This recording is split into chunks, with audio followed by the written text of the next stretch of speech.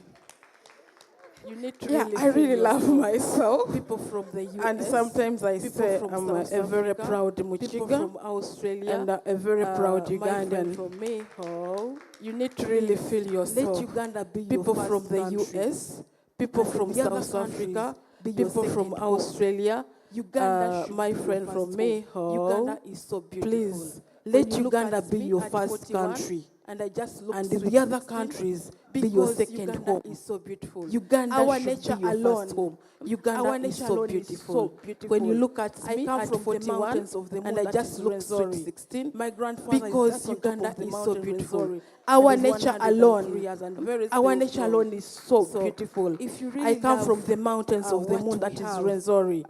My that grandfather is according just on to top of the Winston mountain Churchill, Rwenzori that and is is when he made, 103 years and named very Uganda still the Pearl of strong. Africa. So In, if you really love what we when he have, named Uganda that the is Pearl of according Africa, to that is when he Wilson had found that Churchill. Uganda was That is when he made he named Uganda the Pearl of Africa. African countries.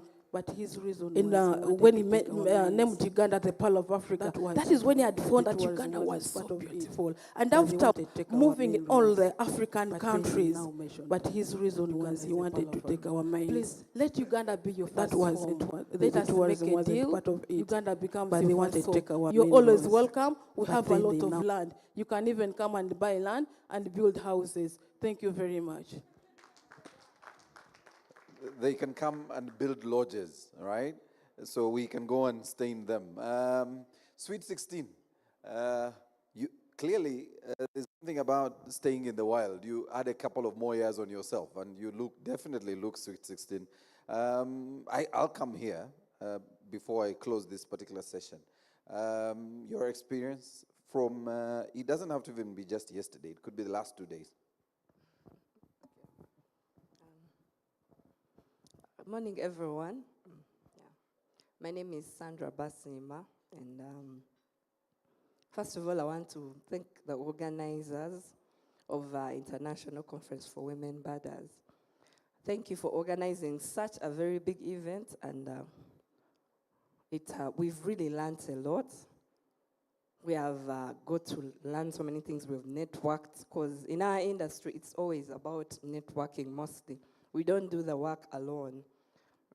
I began my journey actually in 2009 with the industry. That was my, just when I first started, and I worked with Abacus Vacations, and I was doing tour consulting.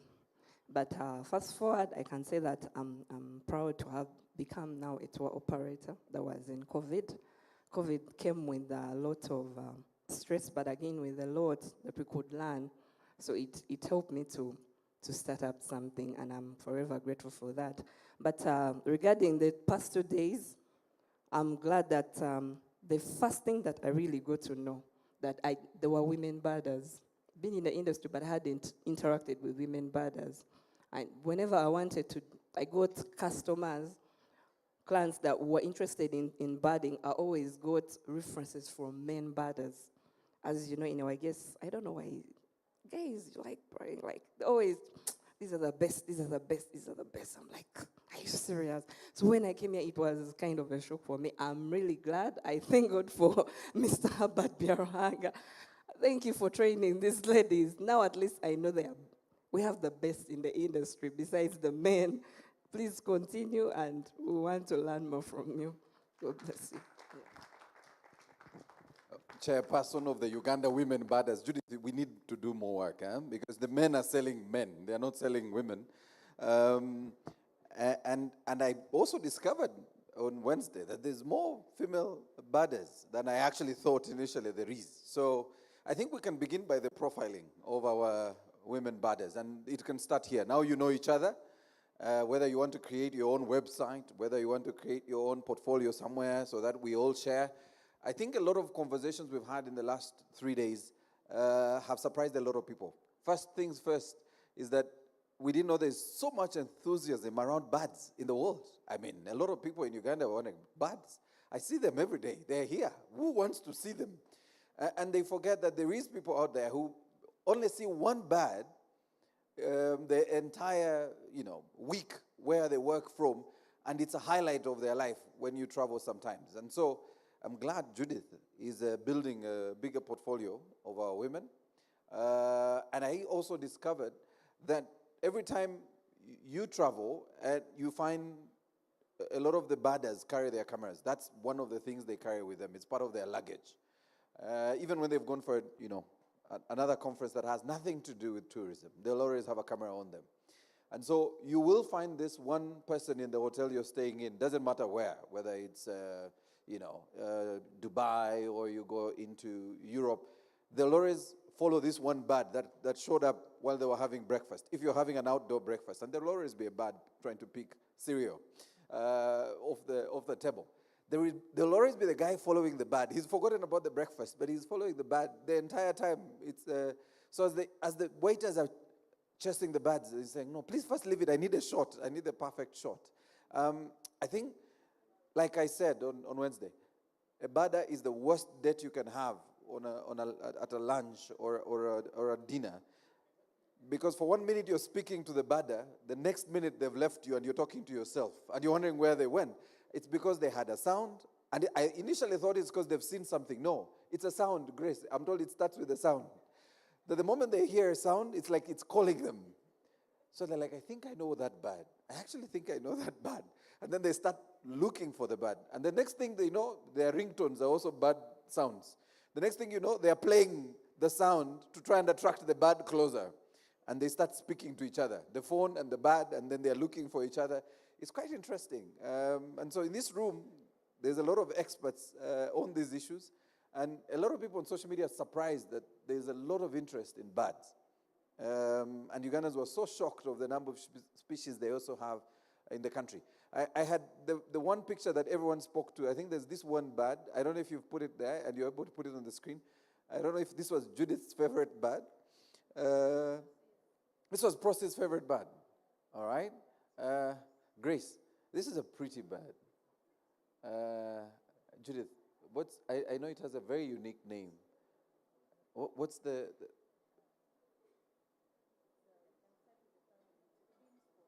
it's a twin spot. That's the family?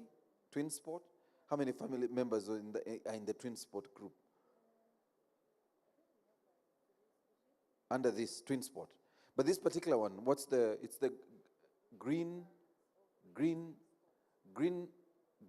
spot or green-backed twin spot. Wow. Okay. I had to look it up. When Prosty said it's her favorite bird, I had to look it up. And this I haven't seen. I will be looking out for it the next time I'm in any of the parks. Where can I find this? Here? It's found on the edges of primary forests. You can find it in Mavira, on the edges of Mavira. You can find it in Mpanga and Budongo. All right, my bad. You man. I know you wanted to see Judith's beautiful face, but we were talking about birds. There you go. So now you know where to find this. I will be looking for this. I know, Grace, I know the bishop. I see that quite a bit. It's one of my favorites. It shows up, and I found it in Mburo, the bishop. I did see it in Mburo, and at least I know that one. And I'm always pausing when I'm with a ranger. I say, I know that one. All right, so we want to kickstart our conversation this morning. And as I said, it's going to be a conversation with women. Women ladies, women birders, and our moderator is someone from the private sector that has supported this particular conference, and we really want to support, thank and appreciate the Private Sector Foundation of Uganda that did support this conference and have been with us through the last 3 days. So what Grace will do is she will introduce her speakers. One of her speakers will be here in the next 2-3 minutes, but at least two of the speakers are here in the room, and they will be able to share with us the conversations this morning. We only have this one panel this morning, and then we'll go into the commitments. And Herbert and the team should be ready with our commitments and our takeaways from this particular conference. I am excited to note that yesterday you had a full house, and how big of interest this particular conference has been. And all the key stakeholders were here in this room. Yeah? All the key stakeholders you needed were here in this room. Oh, and I'm also told you had real commitments as a group, Judith, from yesterday's conversations, the key stakeholders that came, real serious commitments. I picked out something, Jeff, and I'm surprised Jeff has moved. I wanted to poke his mind. The idea that the amount of money the budding industry in the U.S. contributes to the national economy in the U.S. I was listening to Mwanje and Hubbard this morning, accounts for our, gross GDP as a country. And I was thinking, gosh, and they only have 600 bird species. And we have 1,000. So imagine if we brought all those people who are going into the US to see birds to come into Uganda. Just bring all that traffic into Uganda. Judith, we have some homework. We need to go and attend all those conferences in the US, those birding conferences, and show them the 1,000 bird species. And I was excited that gradually, I think, Judith, you can share with us, the number of, the interest of birders, the number of birders that are coming into the country, who usually, traditionally would be coming to see the gorillas, but are now coming to see our birds. I once was, I know Sivi would have loved to hear this, I once went to Pakuba Lodge in Murchison National Falls National Park. And this was just towards the end of our lockdowns. I was one of those very few people who could go into the parks. Our parks were open, and the tourists were allowed to come in when we opened up. So the one table that was seated next to us was about 10 people, and I think they were with Hubbard. I'm trying to remember. There were 10 birders seated on one long table. So the COVID protocols at that time were that if you stayed in a hotel, you sat on the same table throughout your stay in that lodge. And you got one waiter serving you throughout that entire period. So that in case you had a COVID case, they would then, of course, ask the waiter to stay home as they monitor them. And those were the protocols. But the good thing was, on the table, you had 10 people who were all birders. And every night when we sat at dinner, they had this long list, just like the program. They had this long list of birds that they were looking out for that day.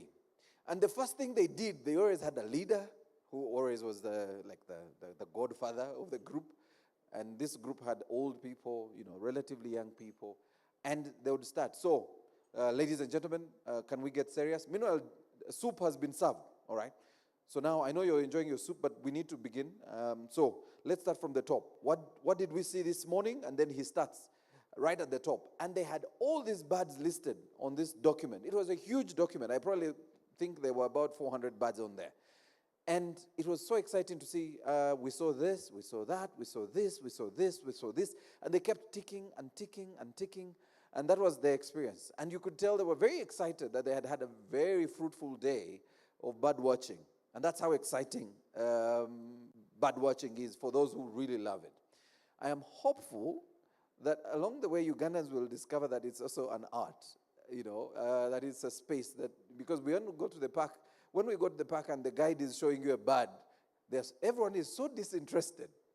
And they are looking out for the mammals. Where are the lions? Where are the lions? Oh, no, but this is a very nice bird, this is part of this family. I have noticed on all the boat rides I've done, whether it's in Mburo, Queen Elizabeth, or in Murchison, the biggest highlight of all the boat rides is not the reptiles, it's always the birds. But I can tell you, the Africans on the boat are disinterested in the birds. Every time he's talking about birds, it's our colored people who are taking pictures. And everyone pulls out the camera, and we're all looking at each other and saying, what is it? What is their interest? Why are they looking at that wall? Judith, do you get that on the boat? Why are they taking pictures on the wall? There's the nesting areas for... Judith, I know these things. Now I know these things. So you find that the nesting area is Hubbard. You see, I've learned this thing. So you find there's all these birds on this area that has been eroded, and that's where they're nesting, and all the cameras are clicking. And the Ugandans on the boat are wondering, what is happening? What is interesting about these things? And it's really the birds. I'm hoping someday we will get as interested in these birds as we can. All right. So, Grace, I really can't hold long. I know CV is coming. But allow me welcome Grace. So Grace is the Chief Operating Officer at the Private Sector Foundation of Uganda, Grace Shameire. She will be moderating our next session. Can we welcome her, ladies and gentlemen? Grace. So Grace will later do the profiling of our panelists. But joining her, so Grace, as I buy you time, is Dr. Diana Nalwanga. Dr. Diana, please take to the stage. Can we give Dr. Diana a round of applause? Feel free, Grace. You decide where you want to sit. And again, we missed Dr. on day one. She had a session she was meant to handle, but I'm glad today she's the one in the hot seat for the presentations. And she will be making a presentation very, very shortly. We have Professor Wendy, who's on this side, and she will be joining us. Can we give her a round of applause? She will be joining us very, very shortly, as soon as she's called up to make her presentation. And Ms. Sivi, who is an entrepreneur in the sector, a tourism player, Ms. Sivi Tumusime will join this panel. This particular session that Grace is handling is Empowering Women in Bird Conservation, a call to action for sustainable tourism and biodiversity protection. This particular session should, add to the insightful conversations we've had since Wednesday, and I'm looking forward to all the presentations this morning from Dr. Diana, from Professor Wendy, and from Sivi. And Grace, I am happy for you to start when you want to, as you profile our presenters, and later open up for a panel discussion where we can ask as many questions as we can before we hand over to Herbert to do the session on commitments. So Herbert, your session will come after this panel discussion. So,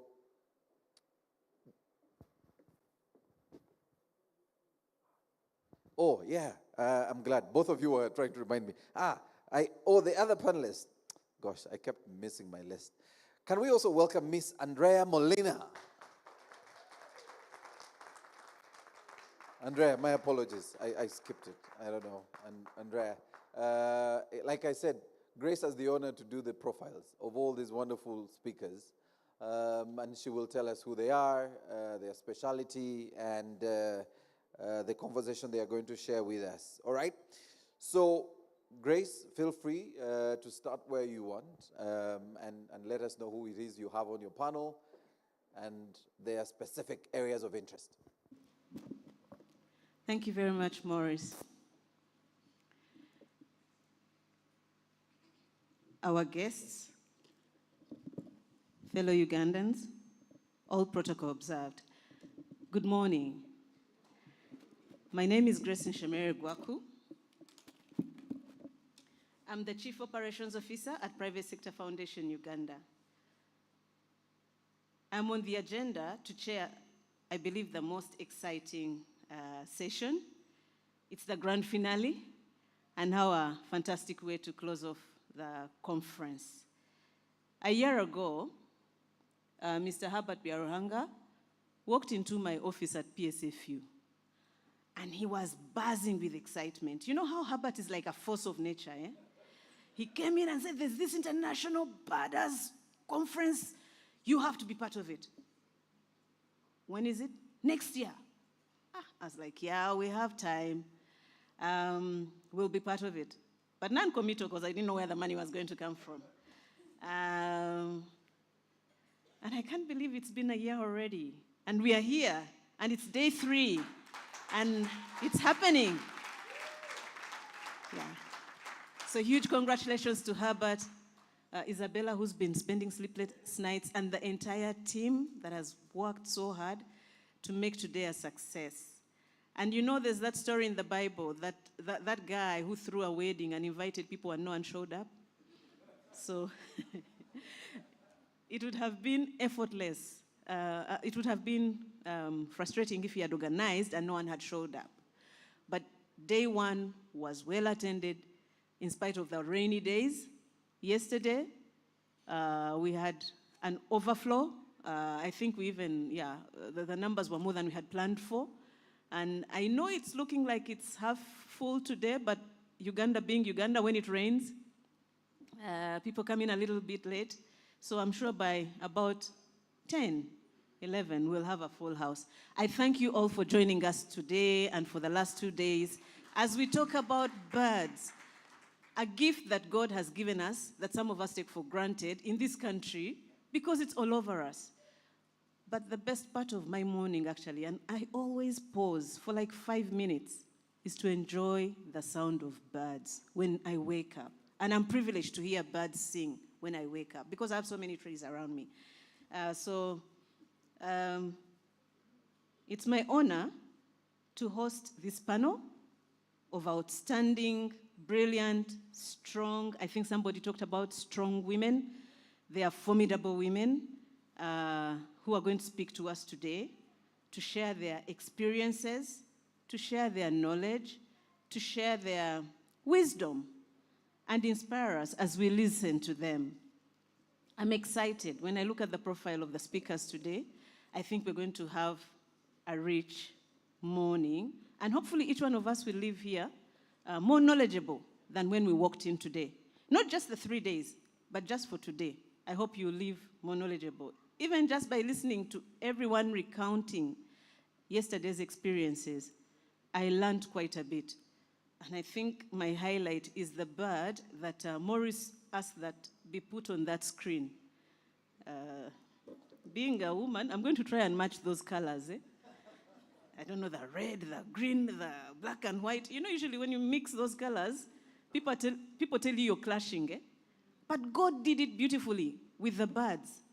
So I don't see why we can't rock some of those colors the way they appear on birds. And who says we'll clash? But that's some of the inspiration I think the fashion designers actually draw from these gifts of nature. So today on in our session, we will have 4 speakers presenting to us. We've got Dr. Diana Nalwanga, who is the head of biodiversity at EcoTrust. She's our first presenter, and she'll be talking about empowering women in bird conservation, a call to action for sustainable tourism and biodiversity protection. She's a brilliant person. We are privileged that she will focus on the role of women in birding, the significance of their contributions to conservation efforts, and how fostering gender inclusivity can lead to more sustainable tourism practices. It aligns with the theme of the conference and addresses broader issues related to the environment, conservation, making it very relevant and impactful for a diverse audience. When I was chatting to her earlier on today, she says she, yes, looks at the entire biodiversity, but she has a very soft spot for birds in particular. I can't wait for her to talk to us today. So I would like you to just clap for her before I introduce the next candidate.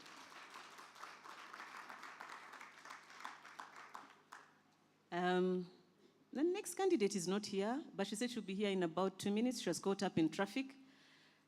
As you all know, we are hosting NAM and G77 in January. So for the tourists, it's that time when you know visitors are coming and you clean up your house in preparation. So they are fixing the roads, and that's creating a lot of traffic and congestion. But she'll be here shortly.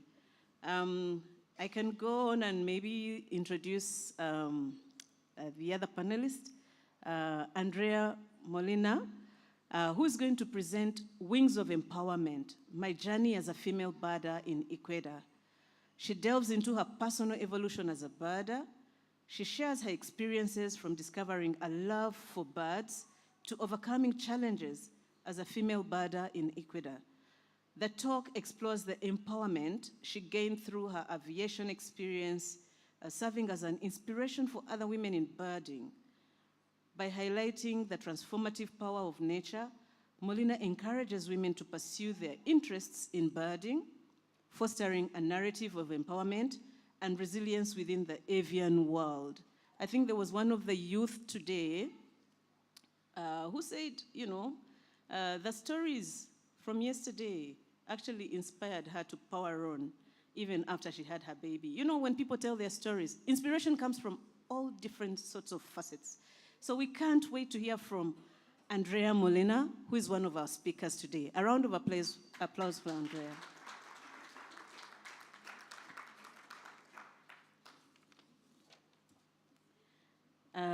The other speaker that will be presenting to us today is Professor Wendy Hall. Professor Wendy Hall is set to captivate participants today with her presentation titled Sharing the Spark. An anthropologist among bird guides, and as a seasoned bird and cultural anthropologist, Professor Hall offers a unique perspective on the intersection of bird guiding and cultural dynamics. Drawing on her own experiences, she delves into the social dimensions of bird guiding, emphasizing the importance of learning, interaction, and community building within this profession. Focusing on East Africa particularly, Professor Hall places contemporary bird guiding in the broader context of human engagement with birds on the continent, shedding light on the historical context of this practice. Ladies and gentlemen, a round of applause for Professor Wendy.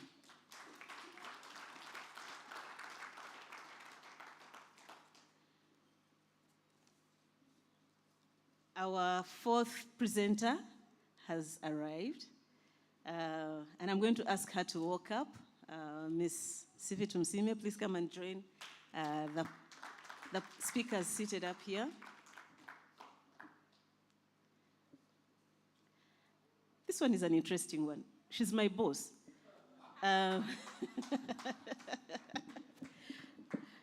Ms. Sifitu Msime is the chairperson of the Association of Uganda Tour Operators, and she also heads the tourism sector and therefore sits and represents the tourism sector on the board of Private Sector Foundation Uganda, which is how she's my boss. So please, yeah, give her a round of applause. Someone was clapping.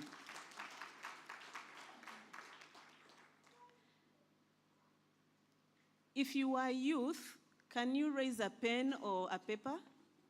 Just so that I can see how many youth are in the room. Young people are below 36. Okay. Ah, brilliant. It's almost half of us. Incredible. Miss Tumsime is actually a youth. Yeah. She looks like, eh? Yeah, you see, eh? Yeah, she's rocking the hairstyles and the... So she is a youth. She's there as the representative of tourism on the PSFU board, but she's also, I think she can be your voice of the youth if you speak to her. So we were talking about inspiration and mentorship. She's one of those people, young people. You can also sit on boards, hey, and lead people like us who are older than you. Hey. So that is one of our youth representing the tourism sector on the board of PSFU, but she's there from a tourism industry. Her presentation unveils the challenges, opportunities, and triumphs faced in her multifaceted role as a leader, an entrepreneur, a mother, and proprietor of a tour company and lodge. Maurice mentioned Pakuba Lodge. Has anyone here been to Pakuba? You see the proprietor. She's sitting here right before you. Isn't it beautiful? Yeah. And I know Maurice talked about, some of us who get excited about mammals. There's a leopard that lives just 100 meters away from Pakuba Lodge in the ruins. If you've never seen a leopard, Pakuba is a place you go. If you sit there in the evening or go there early in the morning, it actually comes out and looks at you and then goes back and hides. But yeah, that's Pakuba. But they also have amazing birds, goodness. So positioned as a trailblazer, Ms. Tumsime offers valuable insights to empower young women professionals and entrepreneurs. Her narrative serves as a motivational beacon, encouraging resilience, determination in navigating professional and personal complexities. By sharing her experiences, Ms. Tumsime aims to foster a supportive environment for women in the tourism sector, promoting their active participation and leadership. Ladies and gentlemen, a round of applause for Ms. Sivi Tumsime.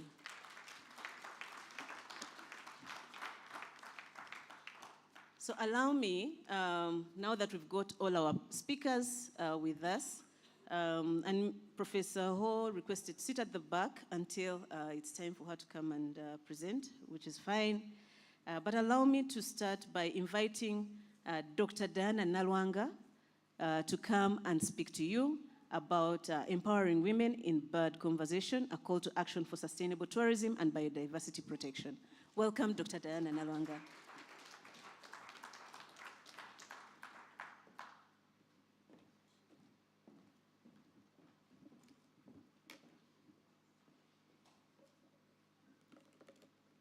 Good morning, everyone. Yes, I've been introduced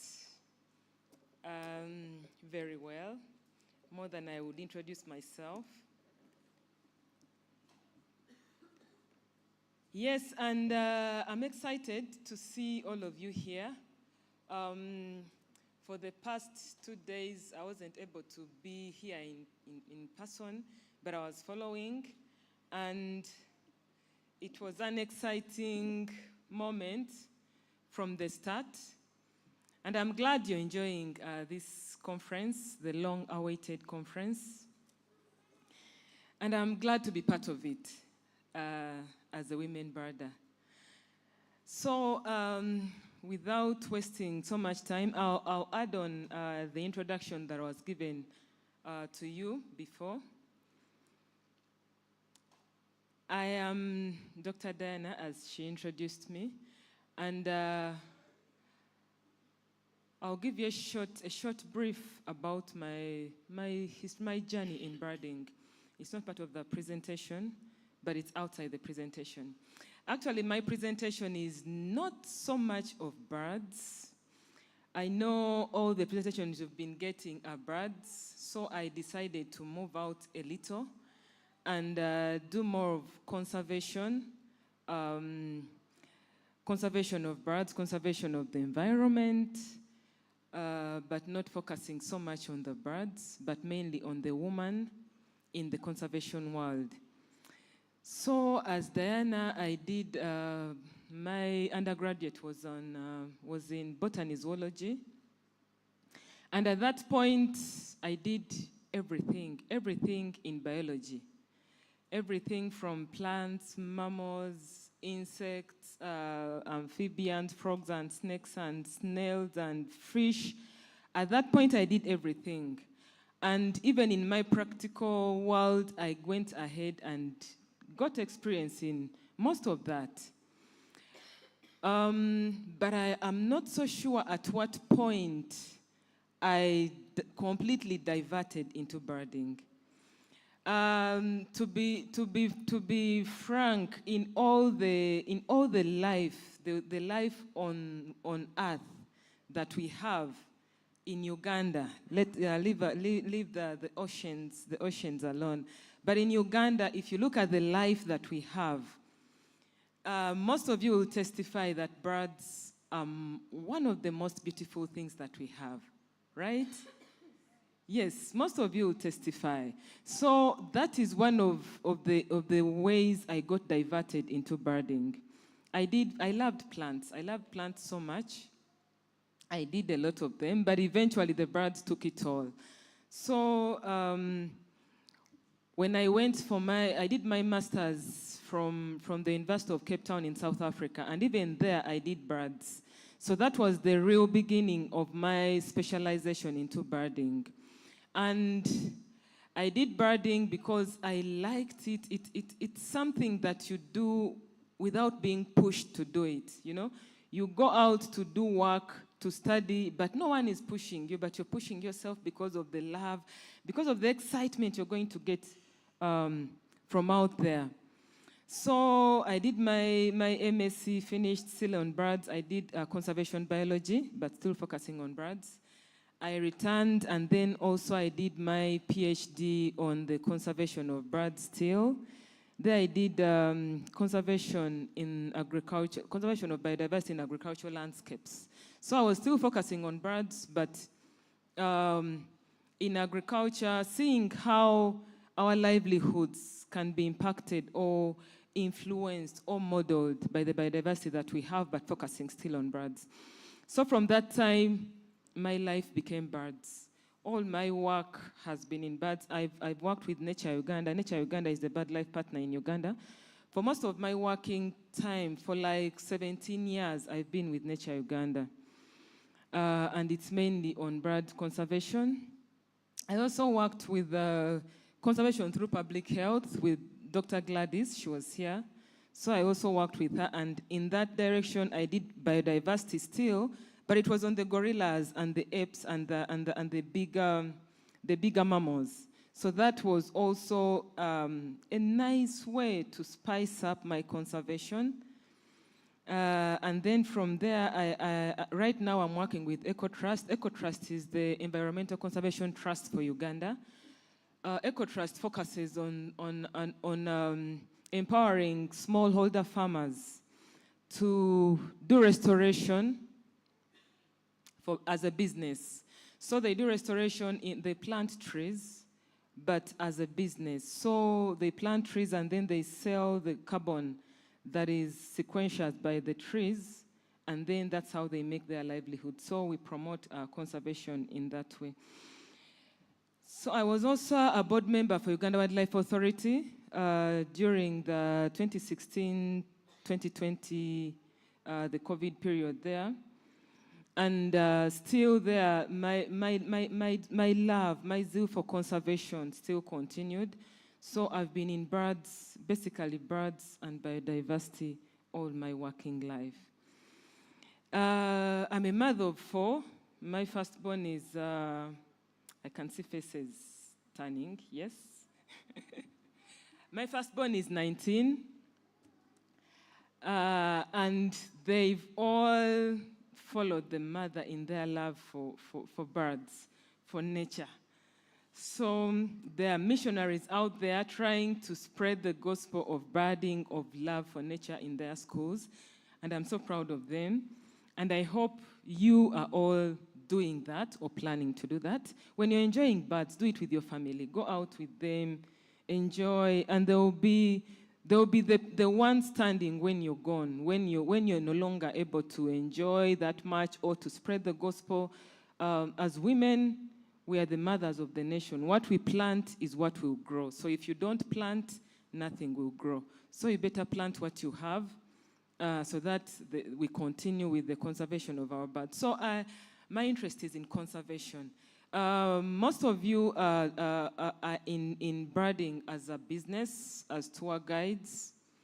I am in birding as a researcher. So that is what actually I'm going to talk about more. And my work is mainly on promoting birds and people. So getting that mix of having birds and people coexist is what I promote, and that's why I want to talk about the conservation of birds, of biodiversity during this talk. When I was given this topic, it's actually very big, and my experience is too wide. So I really contemplated on what I'm going to say and what I'm going to leave out. But I'm just going to give you a little of what, a little of my experience, and then, we can always talk. So most of it won't be so much science. I'm so scientific, and that is my problem. When they say, Diana, you're going to give a presentation, my first thing is that, I need graphs, I need charts, I need, figures. But then I got this, and I'm like, no, this conference is not for charts and figures. This conference is for testimonies and experience. So that's what I have for you. And so don't expect so much chats from the doctor. It's just a conversation that we are going to have together.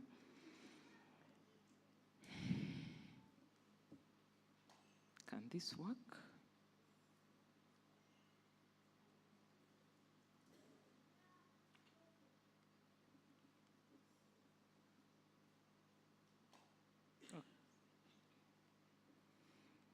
Okay, so as the chair told you about, as Grace highlighted, those are the things I'm going to talk about: the role of women in birding, the significance of their contribution to conservation, how fostering gender inclusivity can lead to more sustainable practices, and then a call to action, because we are here to learn. To learn, and then go and do. So that's briefly what I'm going to do. So as many speakers have highlighted, the birding in our days, I started birding in around 2000. That's where I really started to see birding. You know, birding starts like a joke. And that's what I keep on telling people. They asking, you're looking for birds, how are you going to see them? Then I'm like, you look. If you start looking, you'll see them. But some people can't see them. But when you start looking for the birds, you'll see them. When you look at the bird and start saying, okay, what color is it? What is the color of the bill? What is the color? So when I'm talking to my children, I tell them, they say, Mommy, there's a bird here. I tell them, okay, describe it. What is its color? What's the color of the head? What's the color of the bill? What's the color of the feet? And then someone says, how can you really do that? You know how we all started. You start by saying, how will I do it? How will I see it? So in those days when we are starting, the birding was dominated by the male. So as a woman, you're like, that's the men's business.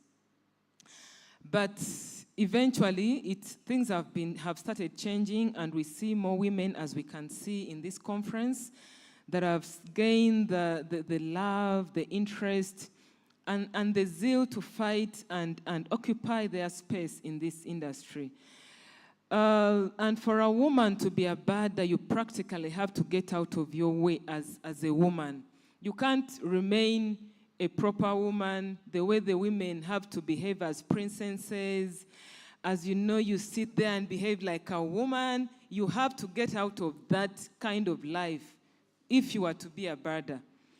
You see, the birders mainly, you will find us in jeans, in very funny shoes, you know, our hair is that way, you know. All we care about is the birding. You don't care about what dress you're going to put on, you know. I'm going to the field and I'm looking for a dress. No, you just go. So many times you can't remain a proper woman if you're going to enjoy birding. You have to get out of that life and go and go. Actually, many times we say you're living like a man. But yes, that's the kind of the world we are living in as birders. And you have to embrace it, enjoy it, and yes, life goes on. So many women were not comfortable at the start because of the life, as I told you, the life that we're supposed to you have to change. And then you're like, will I manage? Will I really manage? How will I have kids when I'm all around, running around? You know, who take care of my children? Who take care of my home? So many times you pull out. You pull out and you're like, let me think about it. But eventually that drive will take you back. So the crazy travels during the training. When we are training, you know, you just jump on any trip. You know, you hear there's this trip and you jump on that one. There's this one and you jump on that one. That's how many of us have learned. You have to have that self-drive. No one is going to come and say, you know, Diana, now, can we go here? You know, now let's go here. If you're in that state, you won't manage to achieve the birding state that you want, that many women have achieved. You have to have that drive. When you hear a trip going this way, I've never been there, no, I have to go here. This one is going, oh, now I have to go to that one as well. So you're always there in that crazy world running around. And that's how you'll be able to learn to go across all around the world, all around the country, and learn the birds that are there. In Uganda is a small country, but it's very unique. Though when you know the birds in Kampala, you might think that I know it all. But you just move 5 kilometers, and then everything is different.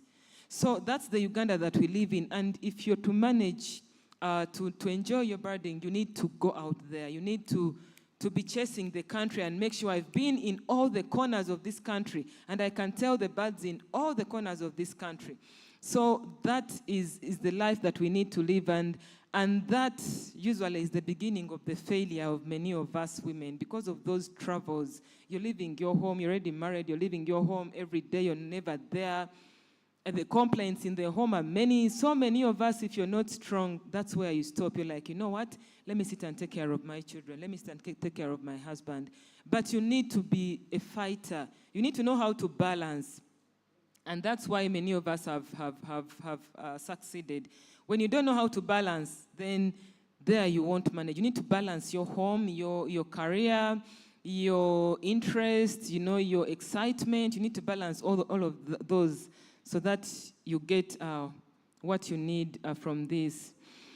But still, even though we have challenges, the conservation of birds demands the heart of our women, the mother nature. When you throw a man there in conservation, he can't do as much as the woman can do. The woman has that heart that's going to touch many. It's going to touch the nature, but also the people in the areas they are conserving. So we need women in conservation, not only in business, but also in conservation. We need to have women in conservation. So for the role of women in birding, most of the male birders are happy to hear, you hear the bird sit and move on. When they tell us that the brain of a man works in a straight line. They tell us, I'm not saying, but they say, the man's brain works in a straight line. If he has gone to watch birds, if he's looking for this particular bird, he'll move until he finds that bird. The brains of women work in zigzag, in circles, and all over. It keeps on going ahead and coming back and then going sideways.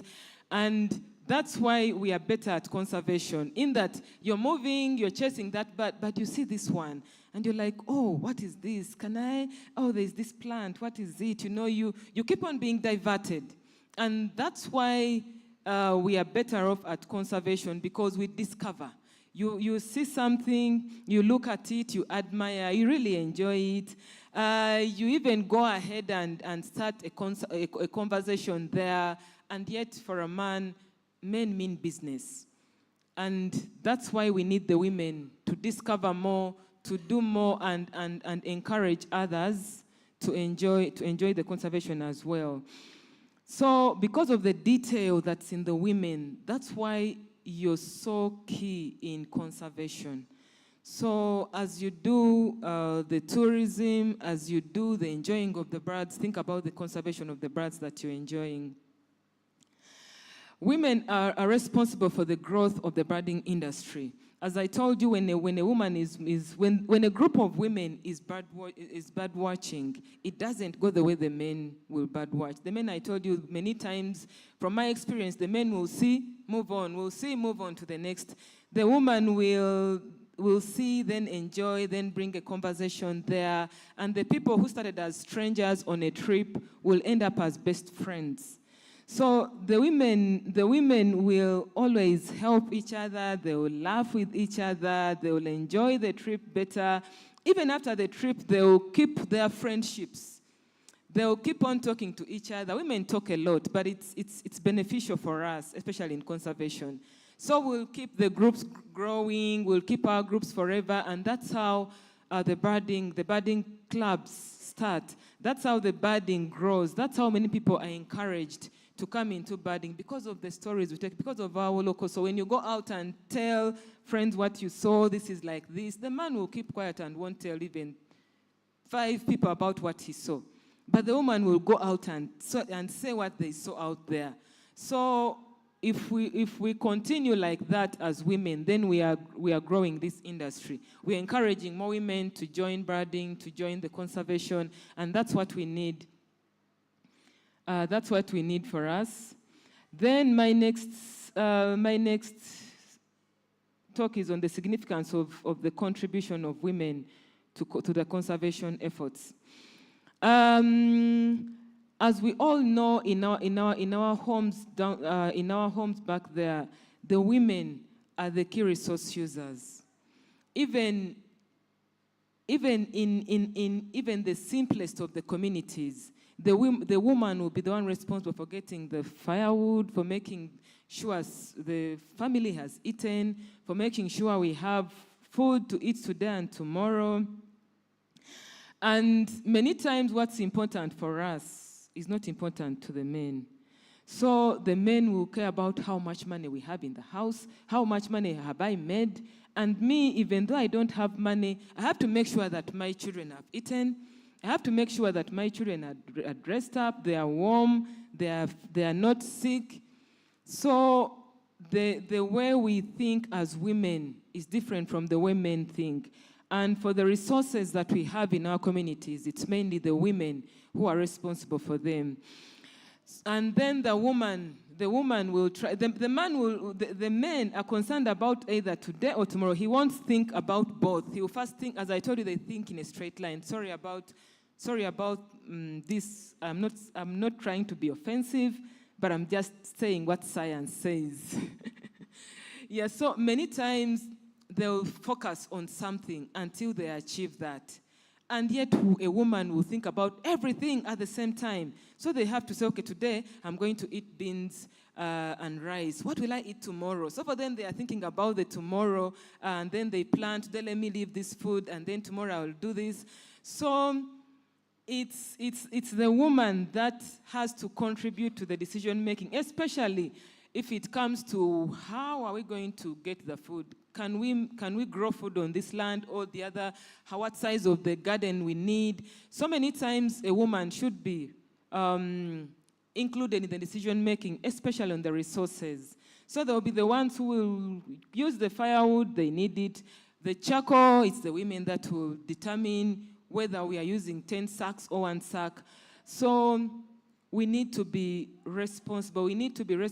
And the men should be able to give us space to contribute to managing our resources. Women are major managers of sustainable tourism businesses. So while men dominate the resource extraction industry, women dominate the sustainable livelihood businesses. The extraction industries of sand, bricks, those ones are usually men's business, but those are not sustainable. The woman's role in keeping the resources for the future, in saying, okay, we'll manage this forest to give us firewood for 5 years, that's the role of the woman. And she should be given the space to do that. And women should also take that initiative to contribute, to manage, to understand how these resources are used so that they save for the future generations, so that we save for our children. And the indigenous knowledge that the women carry is very vital for sustainable utilization, and it should be exploited. Those old women that we see in the villages know a lot, and we should be their friends. As young women, I saw we have many youth here. Let's learn from our grandparents before they disappear. They have so much knowledge that can help us conserve in the local way, that can manage our resources. Without depleting them, but us managing them in such a way that we benefit as women in this conservation world. And this one, you all know, train a woman and you train a nation. So as I told you, when you build the capacity of the woman, you're sure that it's going to go to the children and the grandchildren and the neighbor, the next door, and the friends that she's going to meet in church. Women share a lot, and that's why we need to give a lot of information to women to help us spread the gospel, to help us share and build the clubs, especially this women's club that we are promoting. Then how fostering gender inclusivity in conservation can lead to more sustainable practices. So as I said in the previous, what I've said already, women and children are more affected when the resources are depleted. As I said, the woman is responsible for making sure that the children have eaten, the children are healthy, and also making sure that the number of children we have in our homes are what we can manage. The woman has to be empowered to be able to control the number of children they have, to control the resources they use and to make sure that their families are healthy. And so that when anything happens, when, for example, a catastrophe happens, they are not so much affected, that they are already aware of what to do. So the woman should be empowered to care for the future of their households, especially in terms of health and nutrition. So we should be able to do this as women, to help the conservation of our resources, to help the conservation of our nature, but also to take care of our homes and families. So for a call to action, women must contribute to the efforts for sustainable utilization of resources from which they derive their livelihoods. So even though it's tourism in birding, even though it's other tourism livelihoods, for example, crafts, it's all women. Even though it's the home tourism, it's all women. So women should be empowered and they should be encouraged to contribute. Women need to fight for their space in all these businesses. So let's not just sit back and say we are women. As women birders, we're already fighters. By the time you become a birder, you're already a fighter because you've gone through so much to achieve what you've already achieved.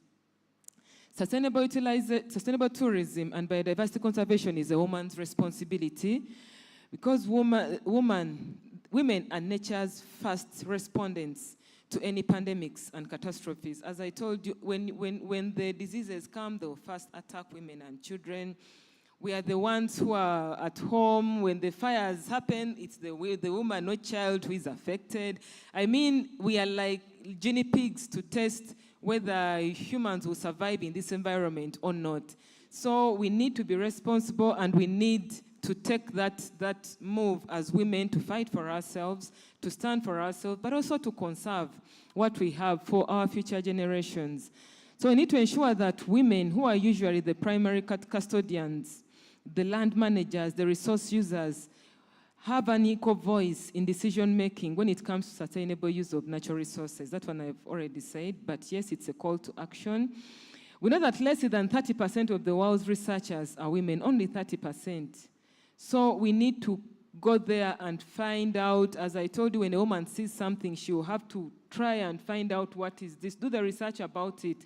Let's go out there and do our research and conserve our environment without losing much of it in our generation for the future generations. So let's empower women in conservation and sustainable resource utilization and safeguard the future generations. Thank you.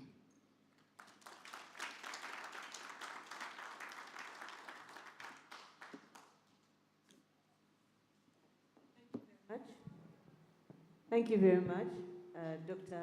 Diana Nalwanga, and thank you for keeping time. I'm going to invite our next speaker. Maybe we can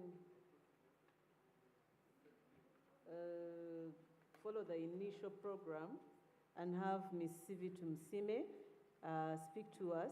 My ask of the speakers is maybe we spend 20-25 minutes on the presentation, so that at the end we allow for about 5 to 10 minutes of questions from the audience. Over to you, Mr. Msime. Welcome. Thank you, Grace. And thank you for such beautiful words. You know, I didn't even know that about myself. Anyway, thank you.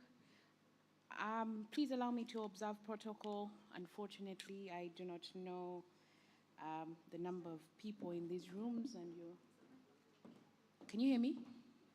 Yeah, okay, great. So my topic was challenges, opportunities, my experience, and I want to make a disclaimer. I am not a birder. I struggle to see those birds. I don't know how many of you struggle like me. I have tried. There are mornings when I wake up and I hear the chirping of some birds, and then I call Herbert and say, Herbert, I have a bird in my backyard. I just don't know what bird it is. I have a phone full of birds. I have tried, and I have tried for over 10 years, and I think birding is a gift. And I think that if you're lucky and you're blessed to be able to see those birds, please capitalize on your gift, because we all wanted that gift. We didn't get it.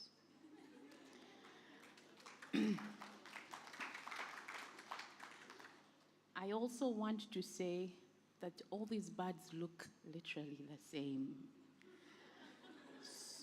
So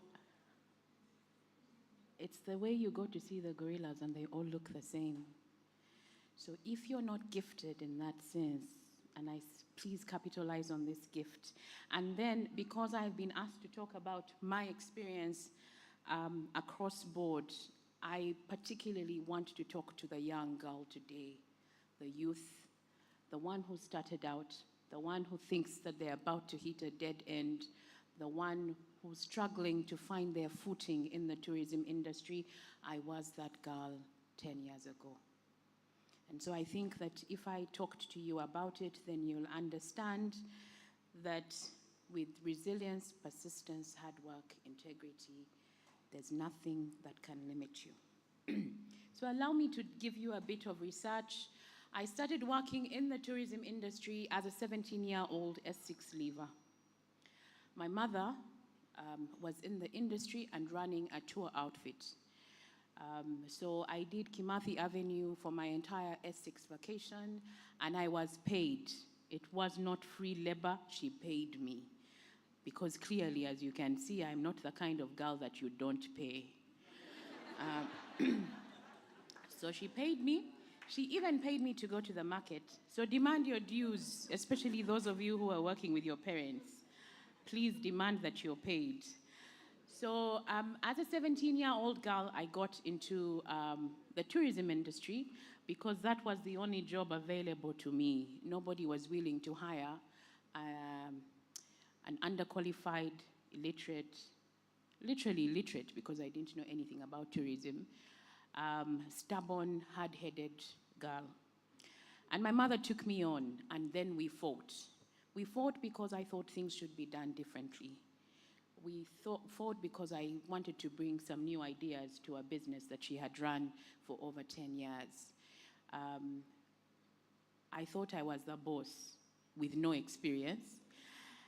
But therein I learned some lessons. And I learned that in order to get something out of a business, you must put some work into it. And I'm not saying waking up and going to work at 8 o'clock and leaving at 5. No, that's not work. Yeah? Work is overtime, work is late nights, work is early mornings, work is creativity, work is finding gaps that you need to fill in order to make something work optimally. And that was work. And because my mother was not the easiest of mothers, she made me work. And those of you who have worked in a tour outfit, you know that you must answer emails even at 2 a.m. in the morning. And I answered those emails. I learned the hard way that to give a service, you must understand the service. And this is why for birders, it's important that you don't just take out us there because you know that a certain CV cannot see the birds and you make up these birds. Yeah? So you must understand the service and the skill set that you need in order to be able to be the best that you can potentially be in your field. I also understood that the tourism industry is a passionate industry. And I can tell you that even when I left school, I refused to go back to my job, and I went to join the bank. And if you've ever worked in a bank, I don't think there's any other form of slavery than banking, because you do the same thing every day, 9 to 5 p.m., as if you were forced to leave your brain at home. So 3 years into the bank, and don't take jobs lightly. Every job has its experience. I learned discipline, I learned timekeeping, I learned that you must be able to hold when everything around you is falling apart. I learned that you must be able to, if you're being paid for a service, you must give over and above that service. I learned that you're paid to work from 8 to 5, and if you're working before 8 and after 5 in a bank, you're inefficient. That's what my first boss told me. He said, we pay you from 8 to 5. Anything after 5 p.m., you're inefficient. That does not apply to birding. Please do not apply it to your work. I also learned that there's such a thing called a boss, and the boss's word is final. I'm currently exercising that at my current job, so it was a good lesson to learn. Now, I left the bank and went back to school and returned as a 24-year-old with such an opinion on how things should be done that I don't think that the tourism industry could handle me. I went back to the bank, and 1 week later, my dad requested that they sack me. He said, you go and find your mother in the tourism industry and build it. Whatever you're doing in the bank, you can go and do it in the tourism industry. And I came into the tourism industry. It was by force, yeah? And I was being paid well. And I'm giving you my experience so that you understand that it's not rosy for anybody. You actually have to put in the work. It was by force. So I left my job and went to join an industry that I really wasn't passionate about. Like I told you, I couldn't spot the birds. The gorillas were hectic to go and see. You had to trek for hours. It really wasn't my cup of tea. My cup of tea was making money, and that's all I wanted to do. I wanted to make money. And every time I went home and told my dad, this thing is not working for me, he said, it's okay, you work for it. And I said, this tourism thing, I told him, Tata, this tourism thing, you need to find one of your other children to do it. He said, no, you're doing it. And in Africa, you listen to your parents. You have no choice but to listen. So I went back to this tourism thing, and then I met people like Herbert, who were so passionate that I wondered where they found that passion. Like, you know, you're 25 years old, and you're looking for something that will make your blood boil. I want to tell you that I'm in my late 30s, and my blood is boiling from tourism.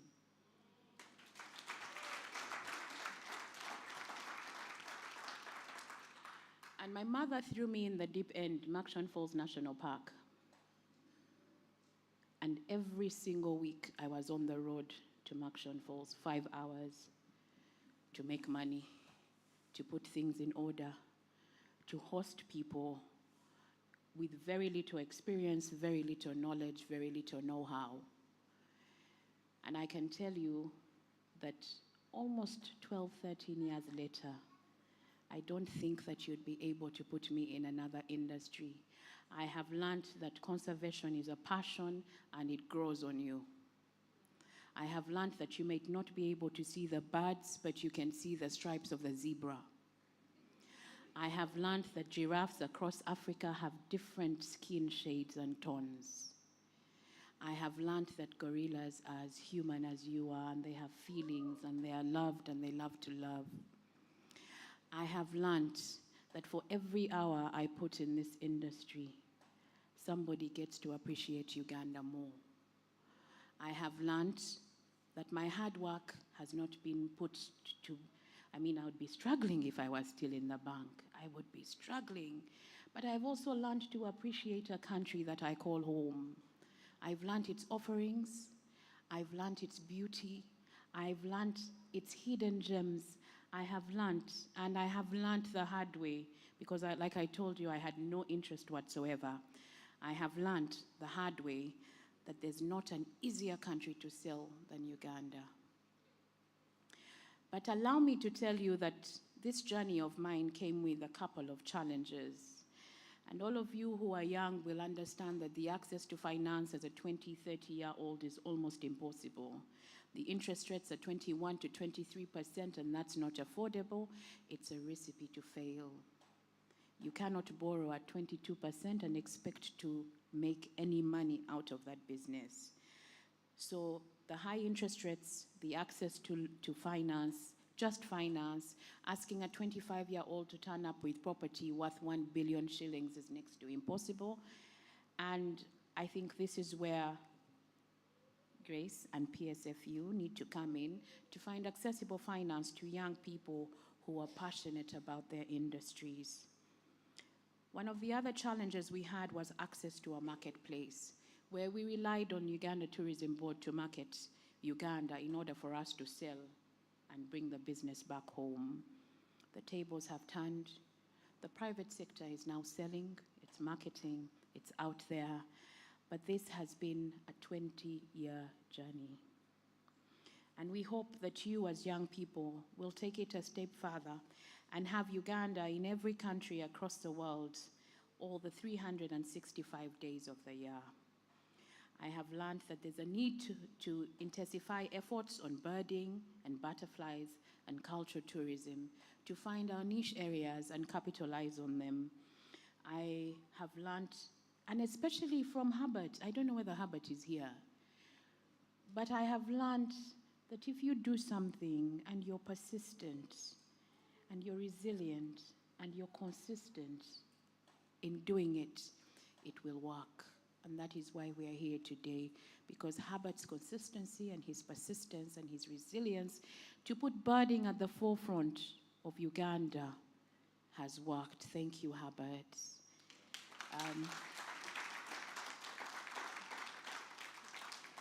And I don't know whether Mr. Biaruhanga, anybody is going to thank you today. So on top of that challenge, allow me to thank you for the challenge that we have in training and capacity building. Thank you for instilling confidence into young ladies and men.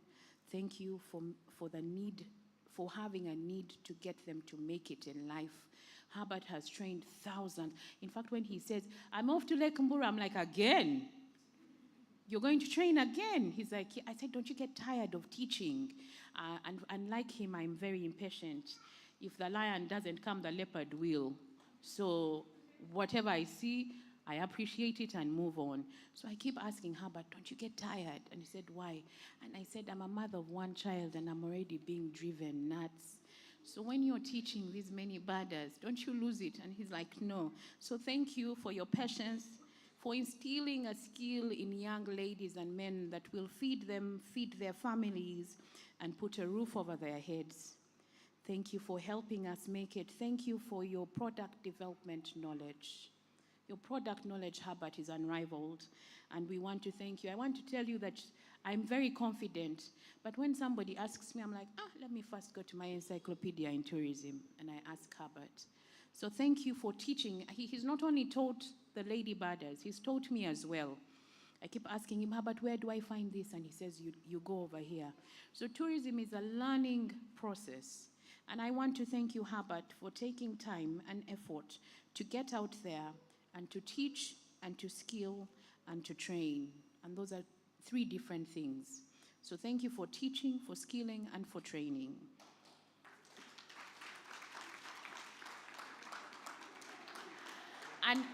And that doesn't surprise me, Herbert, because birds are great performers. Yeah? And I'm not surprised that as a birder, you are a great performer. Herbert and I, as leaders in this sector, have taken a beating a couple of times, as you know, but he keeps saying to me, we're standing for the right thing, let's push on. And I'm grateful for that. I think you've taken me from the level Grace was talking about, from being youth to being a leader with your help. The opportunities, allow me to delve quickly into the opportunities, and I hope I'm running out of time. Like I said, I'm quite impatient even with speaking. So the opportunities are the new areas for product development. It's not just the birds, it's the butterflies. It's not just the butterflies, it's the lizards. It's not just the lizards, it's the flowers and the plants and the trees in our forest, the medicinal trees in our forest. So there's so many areas that each one of you can capitalize on and make a living out of. I have such a phobia for snakes. Like if I see a snake, I will run faster than any of you in this room. And don't be fooled by the size. I have the energy to do it. And when they called a snake guide here, I was like, I cannot get anywhere near that girl. And that's how I felt. I said, I cannot get anywhere near that bird. And yesterday, I got an email saying, would like to go on a reptile tour. I almost said, no, we won't take you. But I had no choice. And now I have to go back to Hubbard to say, can I have the reptile girl? But there are several areas of product development. Let's not limit it to just the birds and the bees, but let's exploit our areas. And there's so many young people here. Find your niche. Find what works for you. Whether it's the snakes or the birds, whether it's the gorillas, whether it's the primates, whether it's the cats at night, find them. I'll tell you that I'm very passionate about night game drives. They make me happy. Going out in the night, in the wild, to find the eyes of the cat staring at you makes my day, actually my night. So each one of you as a young person should find what works for you and let it get your blood to boil, because that's the only way you'll do it well. Uganda has growth opportunities in the tourism sector. We're the fastest growing tourism sector. And this is time for the youth to take center stage in this sector. Now, like I told you, I'm second generation tourism. I look forward to third generation tourism, and hopefully that generation will hand over to my little girl who is passionate about safaris. As long as she's seated in a car, she's a happy girl. I call her my little gorilla, because you know what a toddler can do to you at 7 years? Similar gorilla behavior. So my little gorilla will take over from somebody in this hall. So if you're going to do it, please do it very well. The world, especially Africa, is embracing women. It's embracing their productivity. It's embracing their ability to nurture. And conservation is part nurturing. So the more women we have in this sector, and I keep hearing people saying that, you know, women don't support other women. I want to tell you that the Private Sector Foundation has a project strictly for women. Growth opportunities for women. You have no excuse. It's not a loan, it's a grant. Pick your pens, write your proposals, take Grace's number and bother her, so that you can get innovative, get money to fund your dreams and your passions, and make it work for tourism. But most importantly, make it work for sustainable tourism. Now, I'm not only a conservationist, and by the way, if you touch my animals, it actually gets violent. Like, I want to fight for them. That's how I feel about oil and gas in the national parks. That's how I feel about highways in national parks. That's how I feel when I find a car has run over an animal in the park. I actually feel that you've gotten into my territory and you're harming it. It's a bad thing that I got too attached. But I'm kindly requesting that if you set out to be a birder, please get attached. Get as attached as you can. Make it a way of life. And I can promise you that it will pay off. Now, a lot of you young people are saying, there's no money, there's no money. If you don't believe that there's money in the tourism industry, try the banking sector. If you don't believe that there's money in the tourism industry, try the manufacturing sector, and there are high rates of electricity. If you don't believe that there's money in the tourism industry, take a trip down to Chikubo and see the level of hustle that is down there. I'm living testimony that there's money in the tourism industry.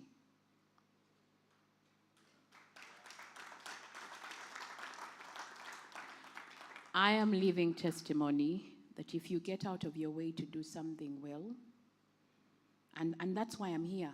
I'm here to give you hope. Hope that nobody gave me, but hope that came my way. If my parents hadn't insisted, I would be passing your loans to put you in more trouble. Yeah? I want to tell you that nobody told me this when I was getting in. It looked bleak. I didn't see the future, and here I am today. I also want to tell you that it's not an easy ride. And as a young girl, it's not an easy ride. And I don't want to discuss hormones and children. There are times when you will struggle to get up in the morning when you're 9 months pregnant to look for a bird. It will not be easy, but it will be worth it. And I think that you'll be contributing to the beauty of your country, you'll be contributing to your ecosystem, you will be conserving for your children and your children's children. I also want to tell you that this is one of the only countries where you get raw, unadulterated virgin tourism. You might not get that chance when you're 36, 7, 8. You might get the Masai Mara kind of traffic in your national parks. So right now, when you have an opportunity to sell your country as raw and unadulterated, please maximize it. Lastly, to the young people in this room, birds have to fly with their own wings. It's time to find your own wings. And in finding your own wings, you must find what you love to do and do it in the best way you know how. And every day is a learning experience, not just for the young ones, but for all of us. I consider myself old, by the way. Maybe because I've spent half my life hustling. But if you do things with integrity, with discipline, with hard work, I can tell you, you'll see the birds better than I do, but you'll also earn from them. So may God bless you and keep you, and may He shine His light upon you and your birds. Lastly, if you will allow me, because I won't be able to get this opportunity, if you could put your hands together just to acknowledge Mr. Byaruhanga and the work he has put into selling those birds.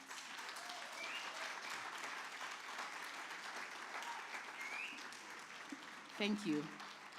Oh, and thank you, PSFU. You made me so proud with this conference. Thank you, Isabella.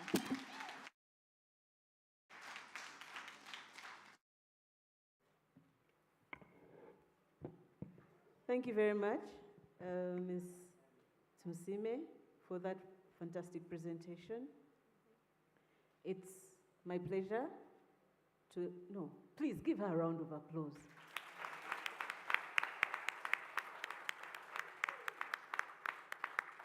Thank you for that. It's my pleasure to invite our next presenter,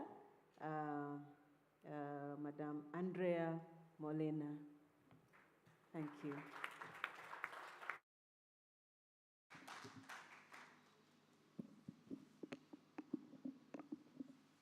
Good morning, everybody. Let me start saying that it's a pleasure and an honor to be standing here today. I would like to talk about my presentation, and it is my personal journey as a female birding guide in Ecuador. It is called Wings of Empowerment because that's the way that I feel. I'm going to start introducing the place where I'm coming from. And it feels like it's far, far, far away from here, but on this journey that I've spent in Uganda, I have realized we have lots of similar things and lots of similar experience, even being in a different part of the world. I'm coming from Ecuador, the country in red, which is on the left-hand side of the South American part of the left-hand side of the South American continent. And I'm in between Colombia and Peru. It's painted in red, but it's divided in different bioregions. It is one of the most biodiverse areas I always describe my country like a little summary of all the things that you can find in South America. Different colors shows you different bioregions. In blue, you have the coastal part. You have in orange and yellow the Sierra or highlands, these conformed by the Andes, the highest mountains, and the Amazon basin. And our plus is going to be the Galapagos Islands. So moving on, I can also talk a little bit about more of the different ecosystems that are very similar from the ones that I've experienced over here. We also have snow-capped volcanoes, about 60 that are active and are moving around the mountain range, west and east side. And I was always been told that we were the only country with a snow-capped volcano that is crossed by the equator, which I found that is wrong because they also have one here that does the same thing. We have the coastal part, which is really rich in ecosystem with the mangroves around. We have the basin of the Amazon River that I find that it's a sort of African cousin, or well, it's the South American cousin of the Nile. We have also cloud forest, and as I was traveling, I can just compare it with the area of Windy where the gorillas and chimpanzees are. So being so far apart and be so similar at the same time, it's just impressive for me. It's something that I never expected, and I feel blessed to be participating in this conference and in these trips. Just to talk a little bit about numbers and not to make a competition, but just to keep showing you how similar we are. In Ecuador, we have an official number of 1,673 birds, and you have 1,060, if I'm not wrong. And yes, we're very, very similar, lots of different families, but the richness of the biodiversity is just overwhelming. Just to give you an idea, in Ecuador, we have an average of 14 species per square mile, and we have count 132 species living in the country, and I will show you some of the hummingbirds that you can see around my place. And compared with our neighbors, Colombia and Peru, that are probably 3 or 4 times bigger than us, we have 3 times more species condensed in specific areas that are distributed in 109 IBAs, important birding areas.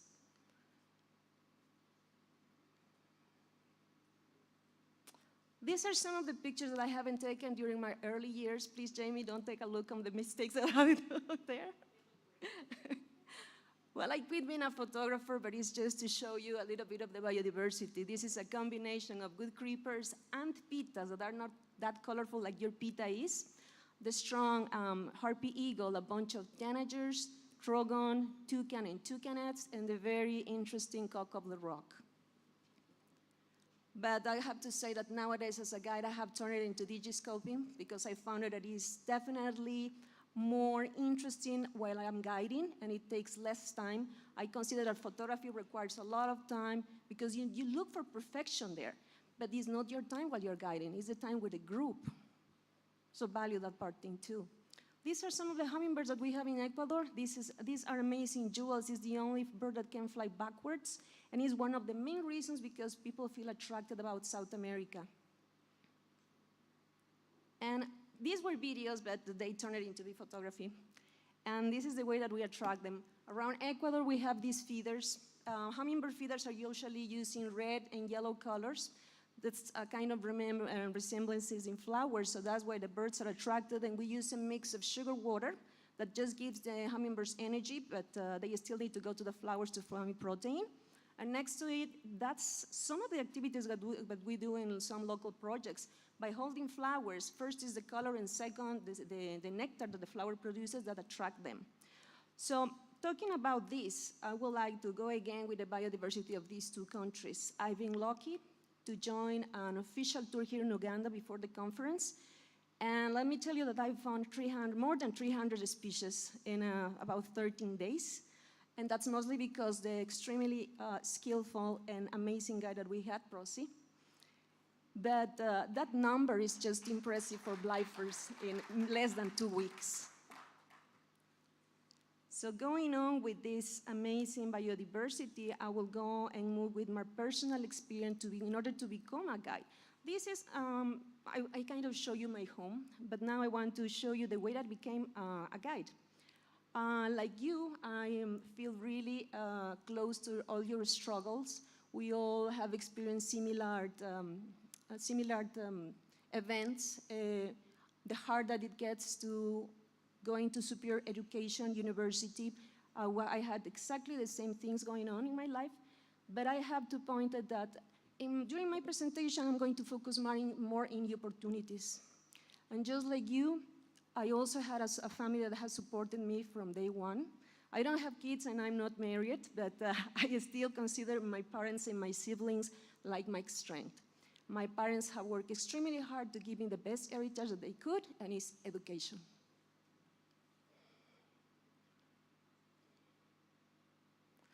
So after finishing university, it's not that the next day you find a wonderful job. It's not like that.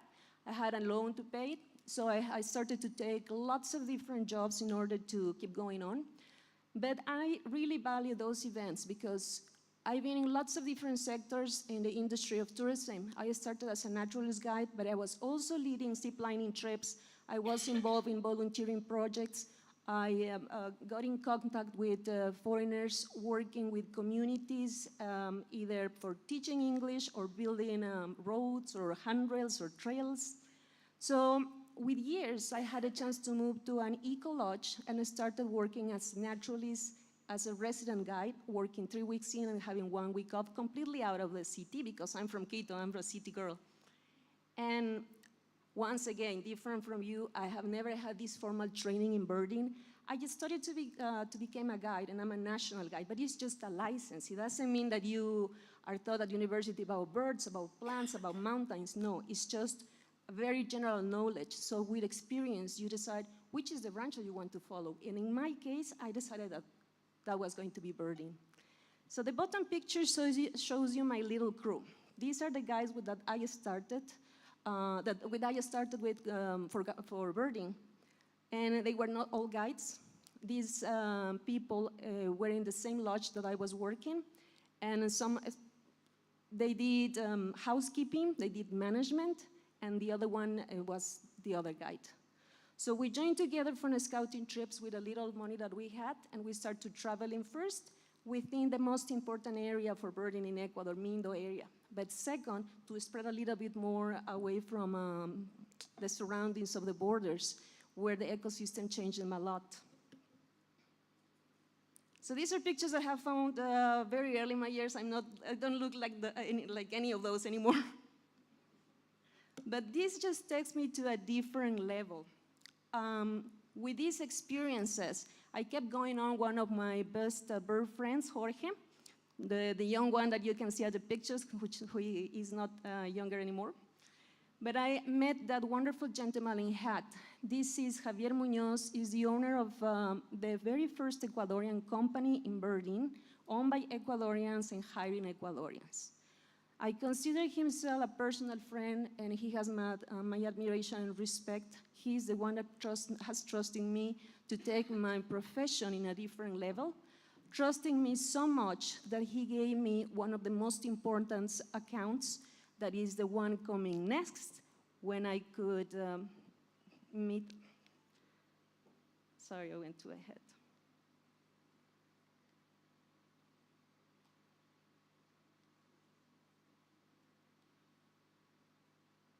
I'm missing one.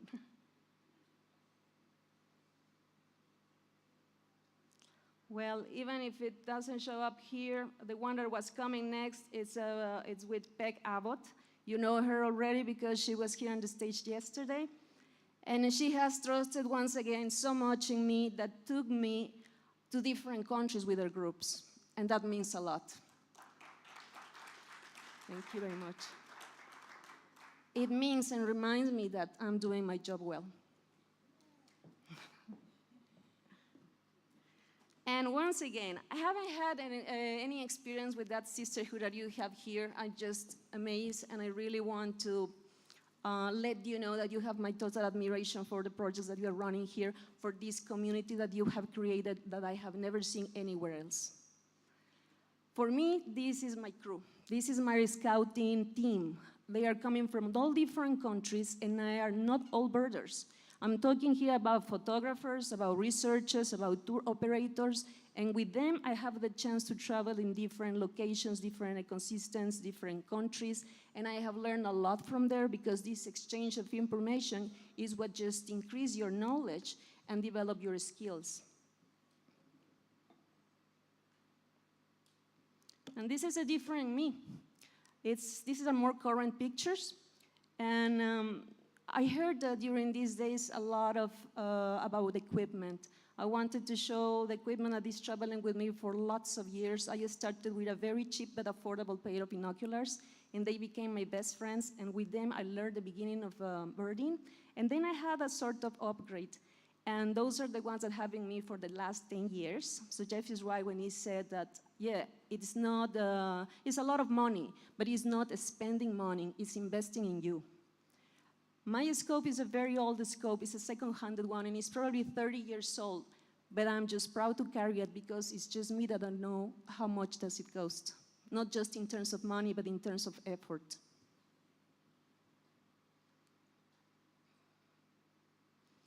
And here I am with lots of different opportunities, as I said before.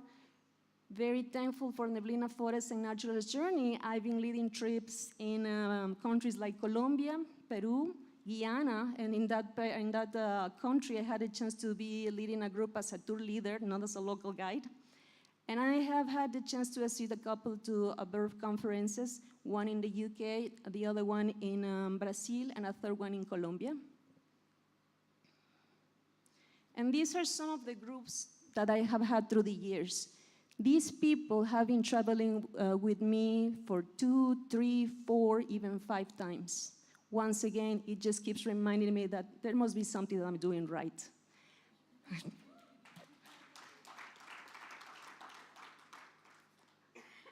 We kind of keep in contact with a lot of these people that I really appreciate, and more than clients have become friends. And have been sending me lots of messages and pushing me to do it even better today. So more of the people, different locations. It went too far.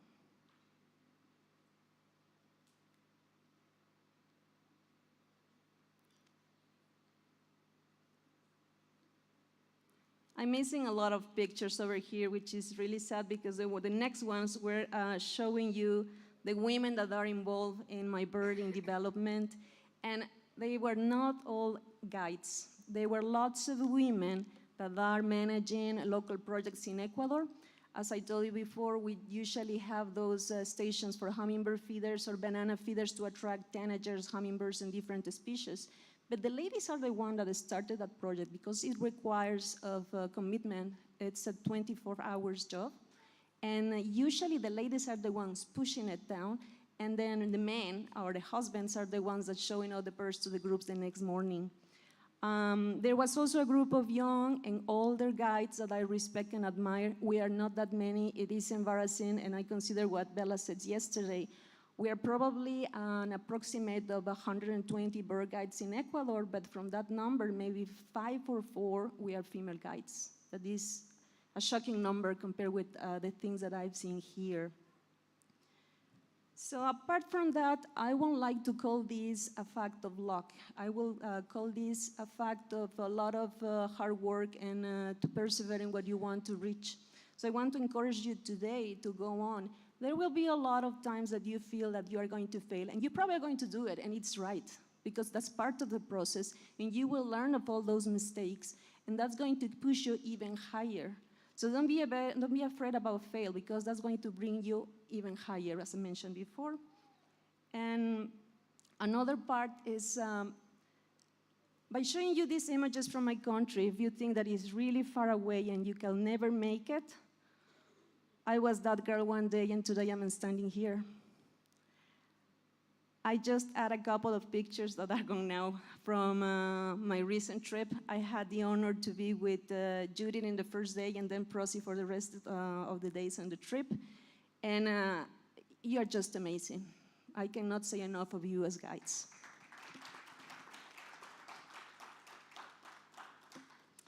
And because time is short, I want to end up with a little quote that I wrote coming up here. I have become the kind of woman that I always admired as a kid, and that is my biggest achievement.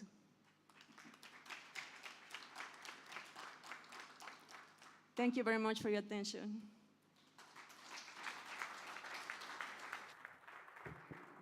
Thank you very much, Andrea. Please give another round of applause.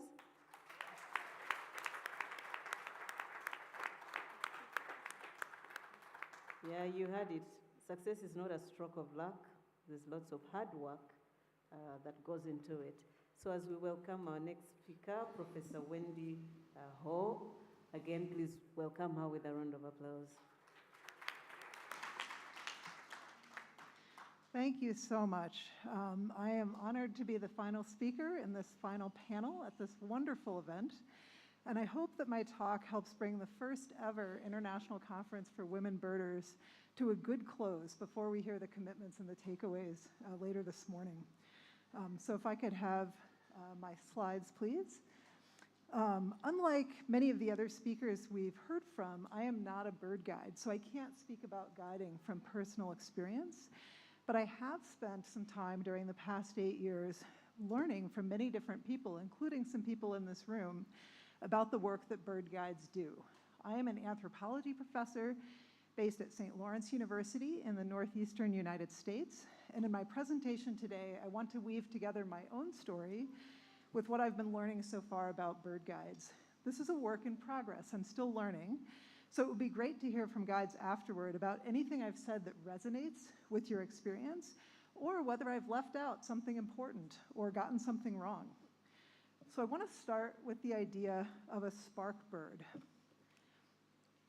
Some birders speak of having a spark bird, the first bird that caught their attention, that made them want to look at that bird more closely, and then inspired them to get binoculars and bird books so they could look at more and more birds more and more closely. The first bird that I remember feeling intrigued by was a gray heron that I saw in a canal in the Netherlands, where my dad worked for a year when I was 12 years old. So I have a picture on the left of the actual canal that I took when my family went back for a visit many years later.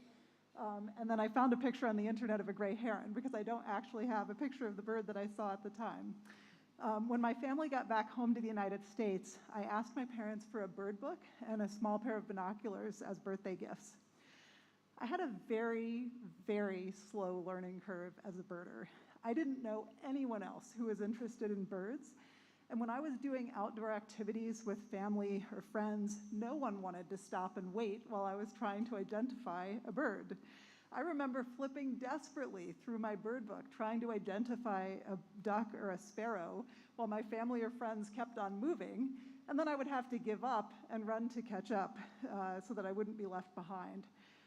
In college, I studied abroad in Kenya for 8 months. So I brought my small binoculars and I bought an East African field guide.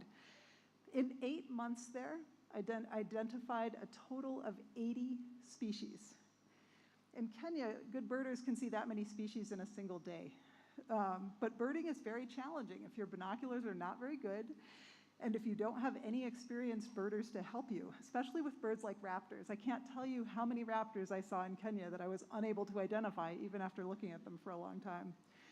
It was only when I was in my mid-20s, when I was in graduate school in Philadelphia, that I learned about organized bird walks. Going out to look at birds with other people who shared my interests and who knew how to identify many different species was a game changer. I learned so many more birds so much more quickly. I bought a better pair of binoculars too, which really helped. It was then that I became a serious birder, an interest I have maintained for 3 decades now. So just like my birding got started with a spark bird, the project I'll be discussing today was inspired by a spark experience. In 2009, I started a new job at St. Lawrence University, which is where I work today. And my university has run a study abroad program in Kenya for 50 years now. Even before I started teaching on our campus in New York, the university used grant money to bring me and some of my colleagues to Kenya so that we could learn about our study abroad program from our colleagues in Kenya. It was a wonderful opportunity for me to see Kenya again. And I decided that when my work in Kenya was finished, I wanted to celebrate getting my new job by going birding in a new country, seeing some new birds, and so I came to Uganda. I invited my father, who had developed a serious passion for birding later in his life, to come with me on a birding tour. And this would be our first ever birding trip with a professional guide. I wanted to support a company based in Uganda, so I did some research online and booked our trip through Bird Uganda Safaris. Paul Tamwenya was our guide. I think many of you know him. And everywhere we went, Paul was approached by young men who wanted to know when the next training for guides would be held, or who gave money to Paul so that he could buy them a bird book to study from, or who shadowed Paul as he guided us so that they could see how he was doing the work. We also saw Paul interacting with a lot of other guides that we met along our tour. On that trip, I could see how more and more Ugandans were developing the skills, building the experience, and acquiring the resources that they needed to work in the birding industry in their country. I found myself wanting to know more about these guides. What led them to pursue such an unusual career? Where and how did they learn the information and skills they needed to succeed? Who mentored them as they developed into professional guides? What kinds of professional networks did they build in the course of their training and work? So I had this Spark experience in 2009, which raised all these questions, but 6 years went by before I was able to start building a fire from that spark. That's because I needed to finish writing my first book, shown here, on a completely different topic, songs composed and performed by Catholic youth in northern Namibia, who had many interesting things to say in their song lyrics about who they were and what they wanted their country to be, less than a decade after Namibia gained its independence from South Africa. Once that book was finished and published in 2014, I was free to start trying to answer the questions that I had about bird guides in East Africa. Before I focus on the project, I want to take a moment to briefly situate contemporary bird guiding in East Africa within a deeper history. I'm drawing from a book called Birders of Africa, History of a Network, in which Professor Nancy Jacobs writes about 3 major stages in the history of relations between birds and people in Africa. Her first chapter focuses on what she calls African vernacular birding traditions. She gives examples of bird names in African languages and of African proverbs and stories which center on birds. She explains how people thought about birds, what they believed about birds, and how they interacted with birds in different African cultures. She writes that in many African cultures, the people who knew the most about birds were boys who hunted them because they paid attention to the appearance and behavior of many different species. The heart of her book, 6 chapters, focuses on the colonial era when African men who had expertise in these vernacular birding traditions linked to hunting were hired by European ornithologists to help them find birds, monitor birds, collect bird specimens, and produce bird skins for study. These men were paid for their work, but it was the European ornithologists who got credit from the international scientific community for the research. And few of them acknowledged the essential contributions of their African assistants. And that's actually Jacob's major aim in the book, is to uncover and recognize the work that these men did. It's important to note that these first 2 eras persist into the present. They are not dead and gone. Many East African guides have given me examples of bird names, bird clan totems, and bird stories that they learned growing up in their home languages and home cultures, and they told me they sometimes share these vernacular traditions with the birders they guide. And a few guides told me about uncomfortable interactions with foreign white guides who hired Black African sight guides or traveling guides for their expertise, but then instructed them to share their sightings quietly with the foreign guide so that that guide could get all the credit from the clients. Fortunately, that behavior seems to be increasingly rare, and what I've mostly been hearing about are international guides and national guides working together collaboratively, each contributing their expertise to the interaction with the clients. The final chapter in her book, titled Birding Revolutions, looks at major changes on the African continent and beyond since the mid-20th century. Among many other revolutions she covers, Jacob discusses the rise of recreational birding. The author of the first high-quality field guide, which came out in 1934, Roger Torrey Peterson, a guide to the birds of North America, wrote that field birding is a game, a most absorbing game, as birders enjoyed finding, identifying, listing, and observing birds. More and more people wanted to play this game further and further from home, and they needed guides, so the avatourism industry grew. Yet Jacob spends only a few pages on this interesting topic, which leads us to my own project, because there is much more to be written. So to study contemporary bird guiding, I thought it would be a good idea to start by going somewhere with lots of guides in one place. So I headed to the British Bird Fair in 2015, the oldest and largest birding event in the world. Cultural anthropologists like me do research by immersing ourselves into life in a particular place. This is known as participant observation research because it involves both participating and observing. Normally, we spend a year or two living in a particular community, learning the local language, getting to know people, observing and participating in many different aspects of everyday life. And this is what I did in northern Namibia for that first book. At the British Bird Fair, I had 3 days to immerse myself in an event involving hundreds of exhibits and talks and thousands of people. The only reason it was possible is that I already spoke English, I was already familiar with birding, plus I narrowed my focus to the Africa-focused exhibits and Africa-focused talks. After the British Bird Fair, I attended 10 other birding events. Over time, I became more and more involved as a participant, a trajectory that was especially clear at the American Birding Expo, which I attended all 4 years that event was held. During the first expo, I just went around and introduced myself and my project to as many people as I could, but it was only when I returned to the second expo and people recognized me and saw that I was serious that I could then have deeper conversations with people. At the third and fourth expos, I had gotten to know Herbert Byarahanga very well, so I volunteered at his Bird Uganda exhibit, which enabled me to experience the full range of interactions that can take place at a single exhibit, as former clients stopped by to reminisce, potential clients asked lots of different kinds of questions, and other exhibitors greeted Herbert as an old friend or discussed joint tours or plans for future events. The other major method cultural anthropologists use is the open-ended interview, which means that you should ask questions that have lots of different possible answers. So questions like, how did you first get interested in birds? How did you feel guiding your first tour? Tell me about a particularly memorable birding experience, or what do you find challenging about your work? Allow people to think through and talk through their experiences. An open-ended interview should feel like a genuine conversation as the interviewer listens carefully and asks follow-up questions. This is the approach that people use in doing oral history interviews, which some of you may be familiar with.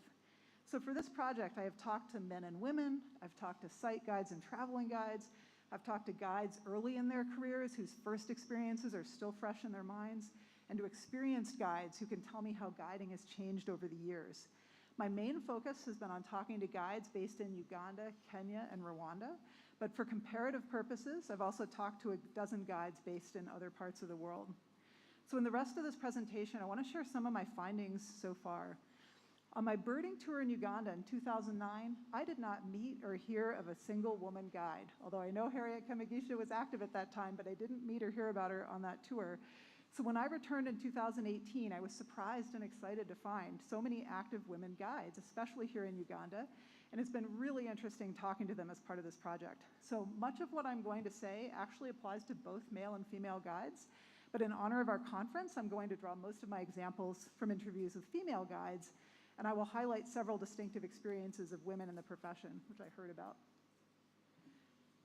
So I want to start with the point that bird guiding is a learning-focused profession. All the guides I spoke with emphasized the importance of learning in their career development. One young guide explained to me that when she went for her very first training, she was expecting to see like 2 birds or 10 birds. She was very surprised to find out that there were over 1,000 species of birds in Uganda. As she discovered, guides based in Uganda or Kenya or Rwanda need to learn how to identify hundreds of species of birds by sight and sound. And they need to know where to find these species, not just where on the map, but they need to know where to look in the habitat to find them. To deliver a high-quality tour, they also need to know how to identify other species like mammals, reptiles, butterflies, trees, plants, and how birds relate to these other species. That is, they should know something about ecology. One guide talked about how inspired she was to see an experienced guide at work because he had an incredible amount of detailed knowledge at his fingertips and he could communicate that information clearly when it was relevant. She said she felt challenged by watching him to be a guide just like him or even better than him. So how do guides learn all this? As a professor who cares deeply about education, I was inspired to hear about the many different forms that learning takes for guides. First, guides told me that they spend time indoors studying on their own. Several enthusiastic young guides told me that they kept their field guide at their bedside so they could consult it on waking up or on going to sleep. Another described her field guide as a Bible, which she studied regularly. She said that early on, when she saw a new bird in the field, she had to look through the entire book from beginning to end, hunting for that one bird. Eventually, she saw how the birds were organized into families, and she could go right to the correct family when she saw a new bird. Others talked about paying for time at an internet cafe or buying data for their smartphones so they could do research online. Bird guides also told me about formal training opportunities, which blend classroom instruction with field experience. I have been impressed by how many training courses have been available in Uganda in particular, thanks to the efforts of Herbert Byaruhanga and other trainers involved. These courses can range from a few days to a few weeks, and in addition to birding and ecology, they cover many important topics like designing and costing itineraries, caring for customers, and driving with tourists. These courses help guides build knowledge and develop skills. Early career guides emphasize the value of the practical information that they get from these courses, which they can apply as they develop their own careers.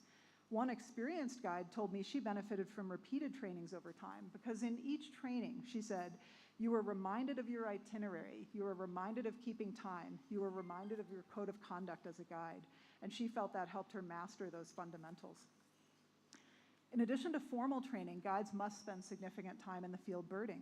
Guides talked about the value of birding alone as they looked for new species they wanted to learn or quietly followed the sound of forest birds to their source. And they talked about the value of birding with peers and mentors who could help them puzzle out what they were seeing or hearing. Many guides told me about birding excursions organized by birding clubs or birding friends, or about training tours supported by companies or organizations like the one that's taking place after this conference. One young guide explained that after excursions with Uganda women birders, we sit somewhere and discuss what we've seen, and we ask the new members to describe what they've learned, their experience, their challenges. This helps new birders reflect on their experiences and get feedback from more experienced birders. More experienced birders sometimes organize small group excursions with colleagues to find rare species like the fox's weaver, the Shelley's crimson wing, so they can learn more about where these desirable birds can be found for their clients. Guides also need to get hands-on experience guiding clients. So another important form of learning occurs when early career guides assist more experienced guides on tour. One experienced guide pointed out to me that there are two different things, learning and getting an opportunity to do. Some guides told me that it's not until you help guide your first tour that you really learn how to do the work. You start getting a sense of the rhythm of a tour. I heard that the very long days on tour can come as a shock to first-time bird guides. And you see how an experienced guide interacts with clients. Student guides also get opportunities to practice their skills and contribute to the tour. They may help find birds for the group, help clients get onto birds, and share information with clients about what they're seeing. Even when guides start leading their own tours, the learning continues. One guide commented that every time you go on tour, there is something new you should learn. And every time you're on a trip, there's something new you learn from the clients themselves. In a book called Transient Workspaces, Zimbabwean historian Clapperton Mavunga describes the work done by Shona-speaking hunters in Zimbabwe in different historical eras. He shows how these hunters learn their craft by working alongside more experienced hunters. They perfect their skills on the spoor, that is, as they are tracking their prey. Like these Shona hunters, bird guides do much of their learning in the field as they bird with their peers, assist more experienced guides, and lead tours of their own. Mavunga describes the culture and society that developed among Shona hunters in Zimbabwe as the professoriate of the hunt. And we can apply this term to bird guides who have developed the professoriate of birding through their sustained efforts to learn about birds and to share what they have learned with others. Many guides emphasize that developing the expertise necessary to join this professoriate of birding takes significant time and effort.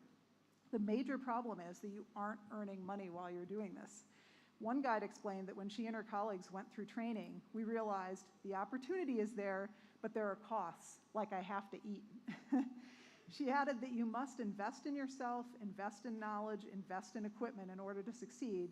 And she explained that this takes self-discipline as you prioritize this self-investment over other things you might need or want to spend money on. This is also why so many people I spoke with say it requires passion to become a bird guide. You need a genuine passion for birds and birding to sustain you until you learn enough to earn enough to make a living as a guide. Most people who start out on the bird guiding career path soon realize that they aren't well suited for birding or for guiding. Certainly one thing I've learned during this project is I would not be well suited to be a bird guide, or that bird guiding won't deliver the income they hope for easily or quickly. A few among them, however, realize that they have found what they want to do with their lives. In these cases, the spark experience they had during that first excursion or their first training ends up lighting a fire which they work to sustain over time despite the cost. My second point is that bird guiding is a people-focused profession. When I first started this project, I thought of it more as a bird-focused profession. I thought you need to learn and share information about birds and show birds to people. Those are, of course, important dimensions of the work, but I quickly learned from my conversations with guides that the human interactions between bird guides and the birders that are guiding, between bird guides and their colleagues in the industry, and between bird guides and the people who live where they're bringing the birders are really, really important, very central to the work. In fact, some guides told me that the spark which started their journey was not a bird, but a person. They were inspired by hearing a guide speak about their work or by seeing birders interacting in the field. So let's start with the clients. Bird guides need to figure out what kind of birders their clients are. Are they listers, focused on ticking off as many birds as possible? Or do they enjoy learning about ecology and culture while they're watching birds? Do they want to see colorful birds regardless of their rarity? Or do they want to see rare birds regardless of their appearance? How much or how little do they already know about the birds you are showing them? Have they birded before in East Africa? Have they studied their field guide before they came? The real problem comes in when you have a mix of people on a trip with different interests or skill levels. One guide gave me an amusing description of a birding tour she led, which included a serious photographer. And we heard from Jamie Cunningham's talk on Wednesday that bird photographers behave differently than birders. And so this young guide who encountered her first photographer on this tour found that the photographer frequently wanted the car to stop exactly at some certain angle. If the car was even slightly off, the photographer was like, I lost the inspiration. And the guide had to adjust the vehicle. Meanwhile, the other birders are getting impatient. So the guide said it was really challenging to try to figure out how to balance the needs of these different people. Bird guides also need to connect to their clients, not just as birders, but as people. Guides talked about using humor or stories to help birders relax and enjoy the tour. And I heard some good stories about how guides helped manage conflicts between birders on tour. I was at the American Bird Expo in 2017 when two women, a mother and a daughter, came up to talk to Herbert at the Bird Uganda exhibit. They had been on a birding tour in Uganda, and they were hoping Herbert could pass on a message and a gift to their guide. They told us that the mother's sister had gone with them on the tour, so they were three, and the mother and their sister were fighting so much that the sister said, forget it, I can't deal with this anymore, just please buy me a plane ticket home, I'm just leaving this tour. And she asked the guide to buy her the plane ticket, but he managed to calm her down and talk her out of it, not just once, but twice. As a result, the mother and daughter said the guide had saved their tour, had saved their relationship, and he saw them at their worst so that he felt like family to them, and that was really meaningful to them. Besides interacting with clients, national guides also have to build extensive professional networks to sustain their careers. They need to know site guides in the places where they're bringing birders. They need to know other traveling guides working in their own country. And they need to know international guides who are bringing birders to their country. Guides emphasize that joining and participating in associations and clubs, and I've been very impressed by the number of these in Uganda in particular, helps people network, giving guides opportunity to share their experiences, learn from each other, and support each other in various ways. Besides other guides, national guides need to know people working in the tourism industry, such as tour operators who might hire them, or managers running the lodges where they might be bringing birders. And last but definitely not least, they need to know members of local communities in places where they're bringing birders, so it helps to speak the local language and understand the local culture. As one guide put it, you have to have connections in every corner of the country if you're a traveling guide. And of course, female guides are doing all of this work as women, and that makes a difference, as we've been hearing in this conference. Professor Brenda Bunabana, originally from Makerere University, but now at the University of Texas at Austin, did her PhD research on women working in tourism in southwestern Uganda, doing participant observation research and semi-structured interviews. She explains that women in this rural area have more responsibilities at home than men do, and they usually have to get permission from their husbands to work outside the home. Yet she found some women working as community guides because they could schedule their work around their home responsibilities, such as gardening. And she reported that attitudes were shifting as men realized that the income earned by their wives or daughters working in tourism could benefit the whole household. Unlike the women Professor Bunabana studied, women bird guides usually live in town and have a university education. But they told me they still face some issues based on their gender when I talked to them 5 years ago. And we heard about some of those issues still persisting in the panels on Wednesday. One guide told me that when you get to a company and you're looking for a job, sometimes people look at you physically, like me, and they're like, would you manage field work? So they end up diverting you to doing office work because they think maybe you're too weak for the field. Another explained that many people think a woman cannot do what a man does, so they don't really have trust in you until you do a good job. She gave the example of tour operators who didn't trust women as guides until they saw women doing trips and trips and trips and trips, and they've seen recommendations, and they're receiving inquiries asking for women guides. Another guide explained that it's very hard for companies to trust a woman to drive their car. You can go through training and get your license, but when you go to these companies and tell them you drive, they fear giving you their cars, she said.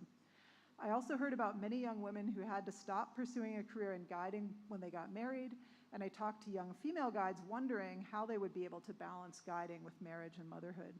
One guide I spoke to concluded that it takes courage and commitment for women to pursue a career as a guide because it's an unusual choice.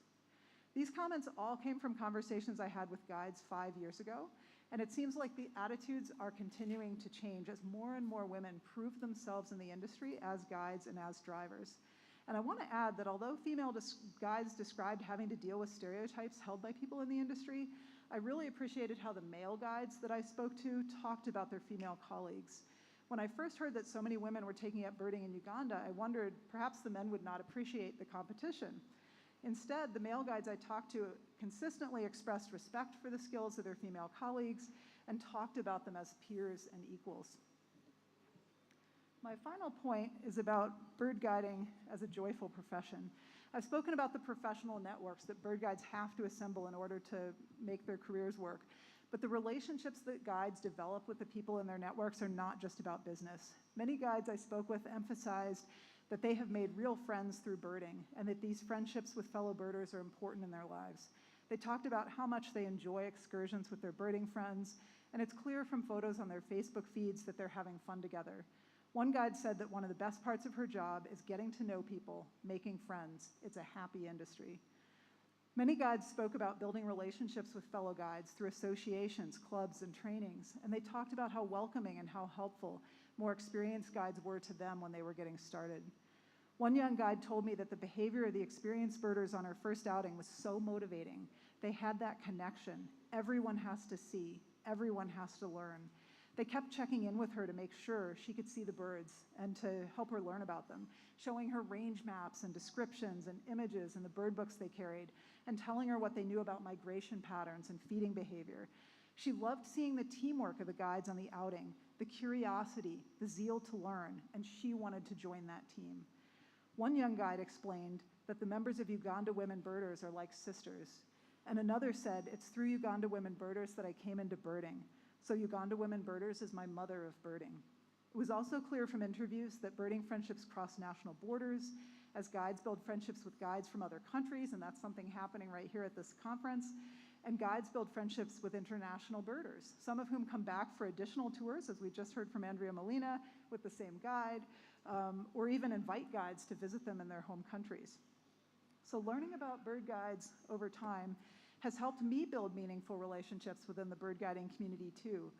When I went to the Cape May Fall Festival in October, my first birding event since the pandemic started, I was thrilled to see people that I had gotten to know years earlier at other events. And I could see how happy people were to see other birding friends they probably hadn't seen in a while. I saw lots of excited greetings, warm smiles, big hugs, and group photos among the exhibitors. And now that I'm back in Uganda again, I'm so excited to see people that I talked to 5 years ago. In fact, one of the great joys for me in doing this project has been the opportunity to spend time with other people who love birding. That's why I titled my talk, Sharing the Spark. My own passion for birding has made it easy for me to connect with guides who share the same passion. We all had some kind of spark experience which launched us into birding, and we all nurtured that spark into a fire. It has been really inspiring for me to see how guides based in East Africa have been developing their companies and marketing their services on the internet and through bird expos, fairs, and festivals. There are now many bird guides, both men and women, working at all levels of the industry here, driven by their passion for birds, for nature, for travel, finding belonging in the international and national communities of bird guides, and with even the most experienced guides still focused on the process of learning to become the best guides they can be, as well as mentoring the next generation of guides in their own process of becoming. So this is what I hope to portray in the book I'm writing, which may end up being the first book to be published about bird guides. There are many, many books about birders. This is just a few, and Behind the Binoculars even has a sequel. There's a few books about ornithologists, but there are no books, to my knowledge, about bird guides. Even this book, which is subtitled A History of Birders and Their Guides, turns out to focus on field guides, the books that birders bring into the field, not on humans who guide birders. So there's definitely a gap that needs to be filled. This is a work in progress. People who talked to me in 2018 may be surprised to find that the book is not finished yet. Unfortunately, it takes many, many years to produce an academic book, and the pandemic, of course, caused a major delay too. I had to learn to teach in new ways. I had to support students who were struggling. My university was struggling. I had a lot of extra service work. So several years went by when I did not have time and energy to write about bird guides. It felt like the fire had died down and there were just a few embers kind of left smoldering on. But in the last year, I've had the time and energy to focus on this again, and there's some topics I need to learn more about. Obviously, the impact of the pandemic on guides has been massive, and so that's something I need to learn about in order to publish this book. Another topic I'd like to learn more about is the relationship between professional bird guiding and bird conservation. So it's been really interesting to me to hear some of the presentations at this conference. And then finally, it's important for me to make sure I'm conveying the perspectives and experiences of bird guides accurately. If something I said here today resonated with you, if it makes sense based on your own experiences and perspectives, I would love to hear about that. If you feel I've gotten something wrong or overlooked something important, I'd love to hear about that too. So even after I've returned home to the United States, I'm happy to talk to anyone about this project by email or phone or Zoom. So thank you so much for listening to me here today. And thank you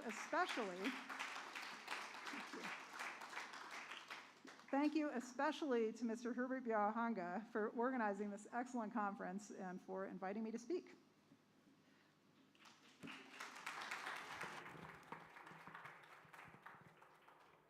I believe we've received a whole free course unit on birding from the professor. Please give her a round of applause, a louder one. Thank you very much, Professor He. I would like to open the session to questions from the audience. We will take only the first three in the interest of time. Yes, there's a hand up already. Who's got the mic?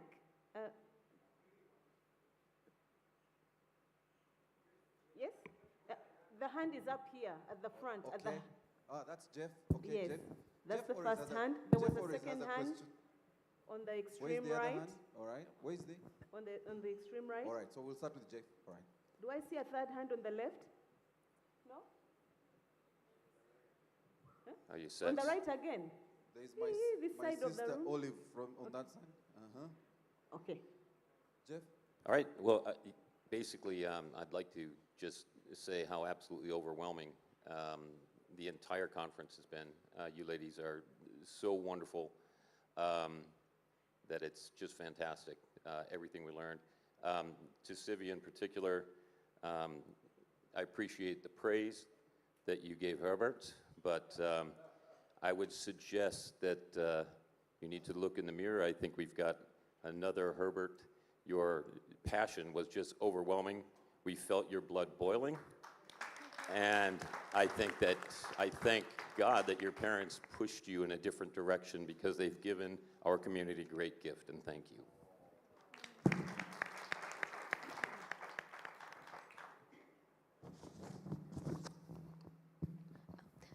Hello, thank you so much for your presentations. I was blown away. They were so inspiring. I have an observation and two questions, if I may.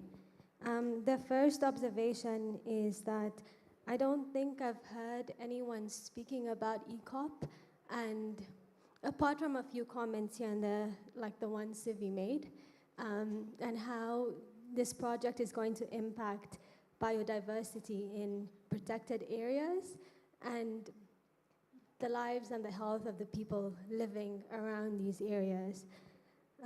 My first question is, are there any innovations that you know of or any experiences you've had around birding or urban biodiversity and how we can capitalize on it? The second question is regarding indigenous knowledge around birds and conservation relating to this.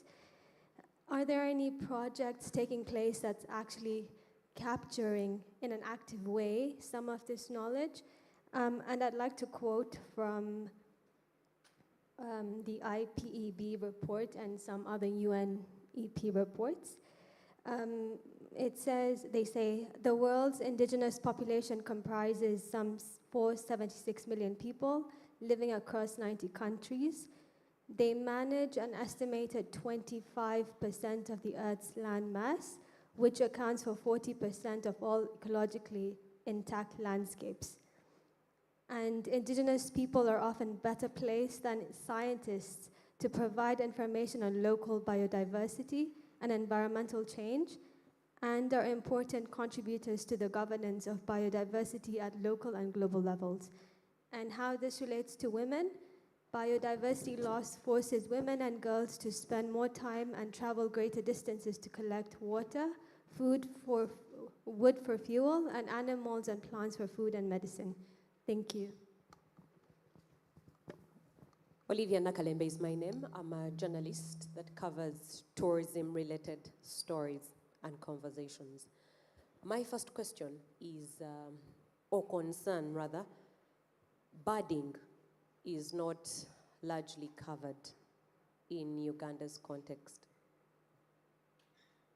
Maybe those coming from outside Uganda can interest us with how best we can interest media in Uganda to cover issues related to birding, because it is a niche product in Uganda, and the fact that we have over 1,000 bird species in this country, it definitely has potential, but there's very little or no coverage about it. So how best can journalists in the country cover issues related to birding? Secondly, there's very few tour companies that have actually invested in developing this particular product or even marketing it out there. How best can we interest youngsters to now take on the mantle, to gear their interest in birding? My last question is, many of the marketing campaigns in this country definitely go out for wildlife, but the element of birding has not, in my opinion, been well represented. A birding campaign, a marketing campaign will go out there and there will be only one picture of a bird, but yet the potential is there.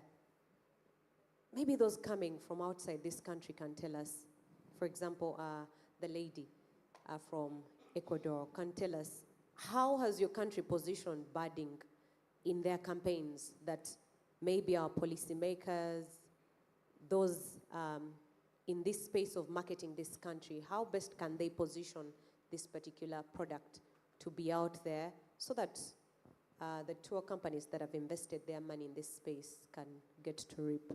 Thanks, Olivia. Grace, with your permission, allow me, first of all, appreciate Olivia. She's doing a great job promoting tourism in this country, and she's the unpaid influencer on social media who continues to tell the Ugandan domestic tourism story. Grace, I'm glad it's you who is moderating this panel. That ECOP question you can also answer. So, Sivi, you agree with me, right? Yes, so that ECOP question is also for you and anyone else on the panel. All right, over to you. Thank you very much, Maurice. I'd actually asked Dr. Diana to answer it, to answer the question about urban and the impact of urbanization, I think, on biodiversity. Yeah? So maybe if you can give that a shot. And then also you talked about the indigenous people, so I thought you'd be best positioned to respond to that. The one about birding not being largely covered by media, maybe Madam Sivi could also give that a shot, while Andrea also responds to how we can best learn from Ecuador on how to market or interest the masses in birds.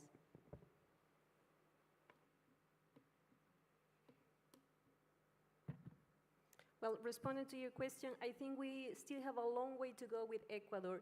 The thing is that among the countries in South America, probably Ecuador is one of the richest or the easiest to reach.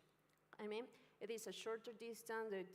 The connections with the flights are probably one of the benefits that we have. And because we're a small country, you can easily travel within the country in either a week or 2 weeks and cover lots of different regions.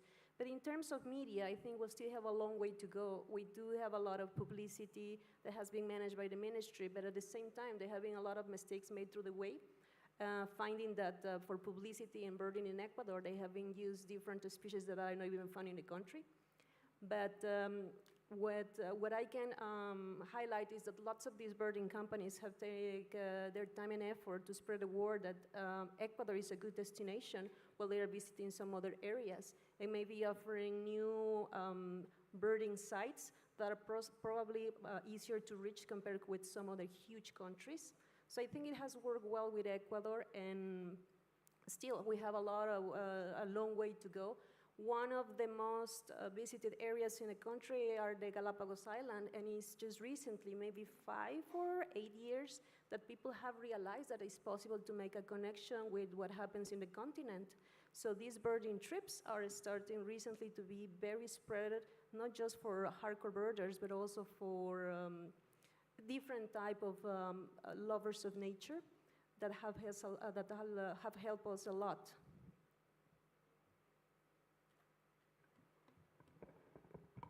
Thank you very much, Andrea. Dr. Nalonga? Yes, I'll answer the one about the urban birding and the indigenous knowledge and biodiversity of local communities. As you have seen, birding in Uganda is in development, and not many people have been so interested, and the interest is just growing.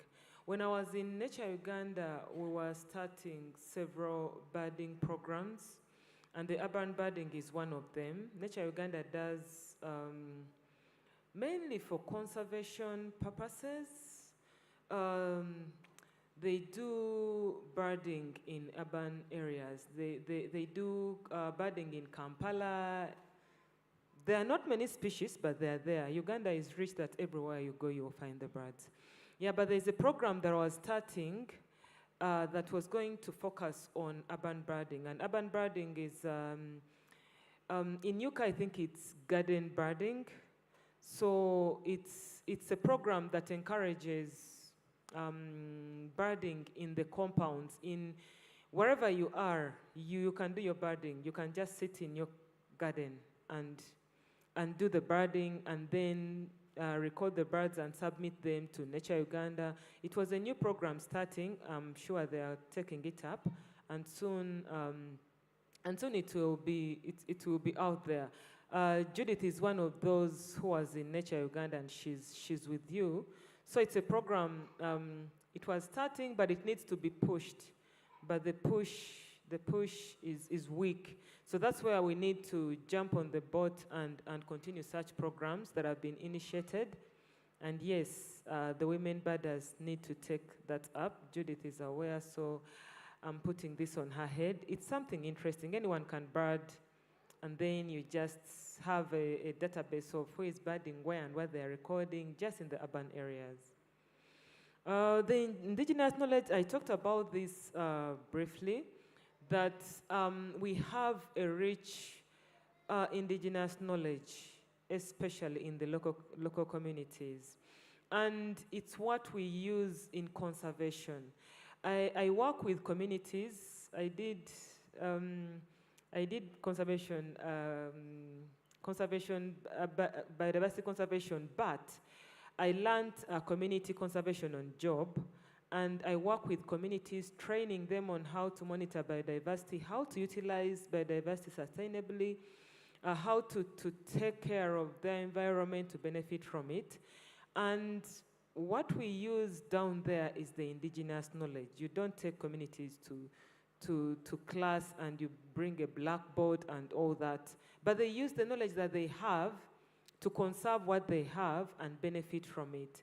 So it's very rich, and yes, we are utilizing it, and community conservation is one of those avenues utilizing the indigenous knowledge. It's very rich, and we need to use it, utilize it further. And the biodiversity conservation by local communities, yes, it's being done. In Mabamba, I'll still refer to Judith. I worked with Judith for a long time. She's one of my babies in conservation, so I'll keep on referring to her. Yes, in Mabamba, Mabamba is one of the closed communities that practice conservation. The communities themselves conserve their own sites. Nature Uganda has a program on important bird area conservation.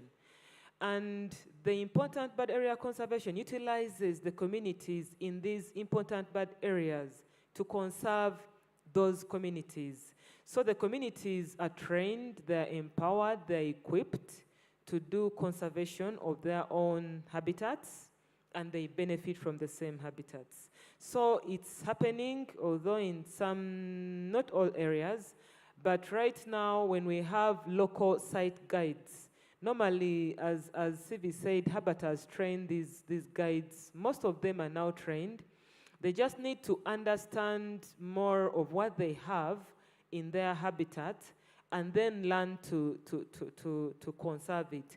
Nature Uganda also adds in the conservation bit of training, how to monitor, how to conserve, how to utilize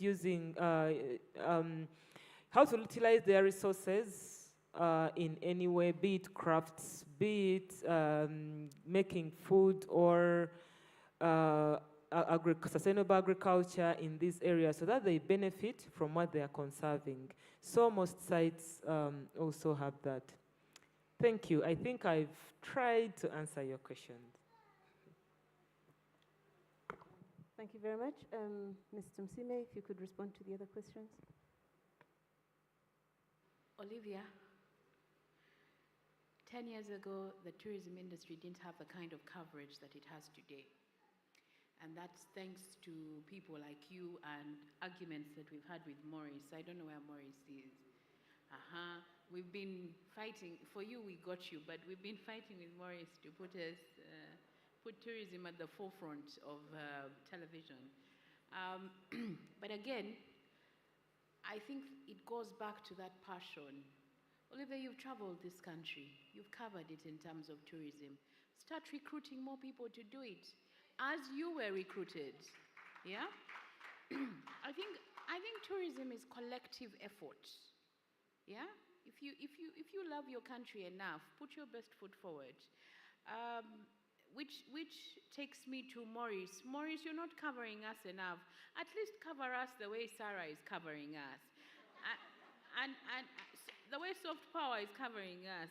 Now, Maurice is ED, UBC, but we're not getting that coverage. So we need to have a different conversation on media and the role that it plays. And I think that's a whole new topic for discussion. You can call us back. Right now we are birding. But when you cover tourism, it's important that you cover it in a segmented manner, because all of us believe that Uganda is about cats, lions, leopards, maybe a giraffe or a zebra here and there, and the waterfalls, but that's not it. And I think this is where, Maurice, you need to cover us in bits and pieces, and then put those bits and pieces, together to create a bigger puzzle. Yeah? Tourism. I can tell you there are Ugandans that didn't know there was a tourism industry 10 years ago. So we've made a lot of progress, and you are part of that progress, Olivia. And I think that we need to be intentional about how we sell Uganda and what, we're tired of only hearing rebels and, you know, we're tired. We would like to hear the good side as well to counter some of your not so true stories. In regard to the tour companies doing birding, Olivia, I can tell you that there are so many tour companies that are selling birding. Look at their websites. The only difference is that we all come running to Herbert. I sell birding, but we all come running to Herbert and to Paul. You know, our experienced birders. Like I told you, I cannot see the birds, but that does not stop me from selling them. So we sell Uganda holistically, and then we find the expertise as tour operators to be able to take these clients on safaris. So, Olivia, we are selling birds. We're even selling butterflies, even lizards. Yeah? We just need you to come and join us in selling it. And you don't have to make money. No. First, we'll make the money. You put us out there for the world to see.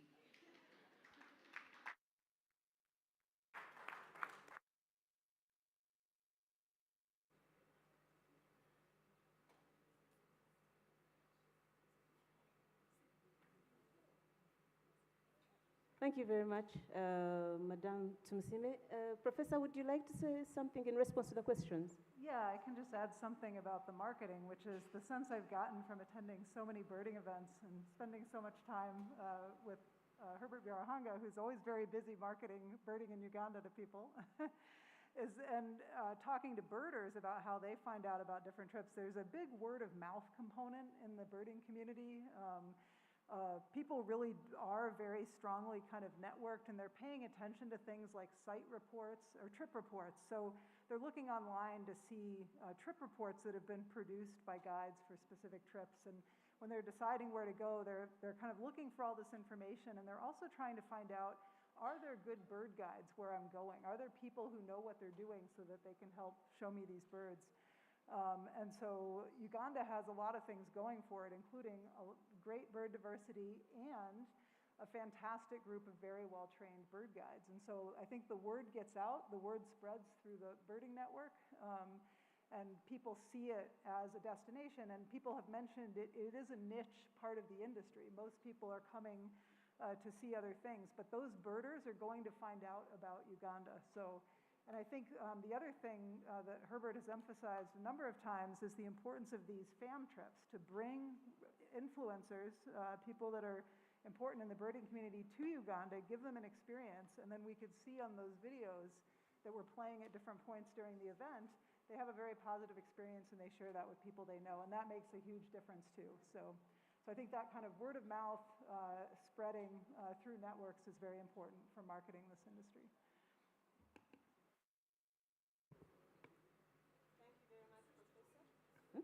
Have I switched off? Okay. Thank you very much, Professor, for your response. And about ECOP, a lot of studies were done.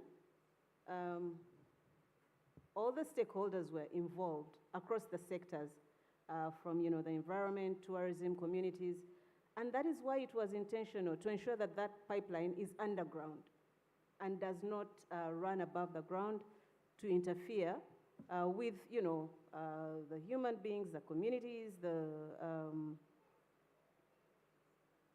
ecosystem above the ground.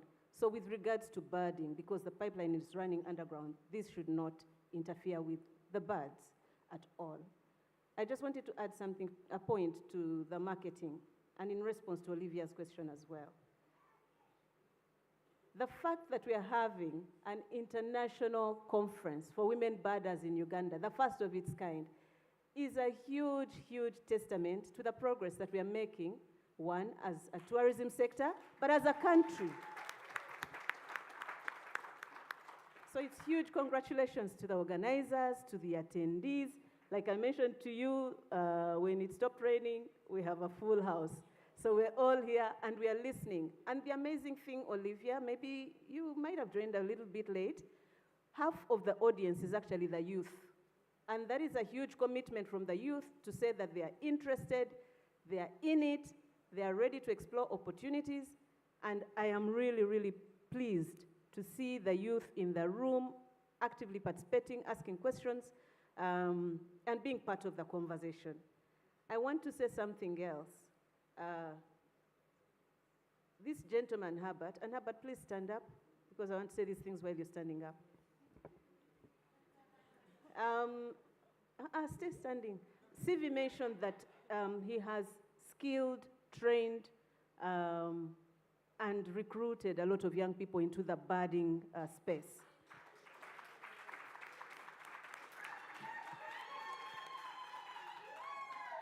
He just does not stop at infecting us with his energy about birds, but he has actually created jobs for 540 youth in partnership with MasterCard Foundation and Private Sector Foundation Uganda.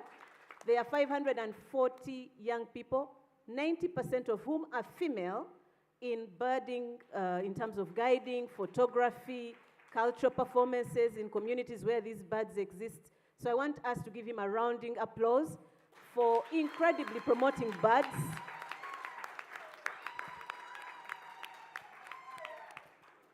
Thank you for that.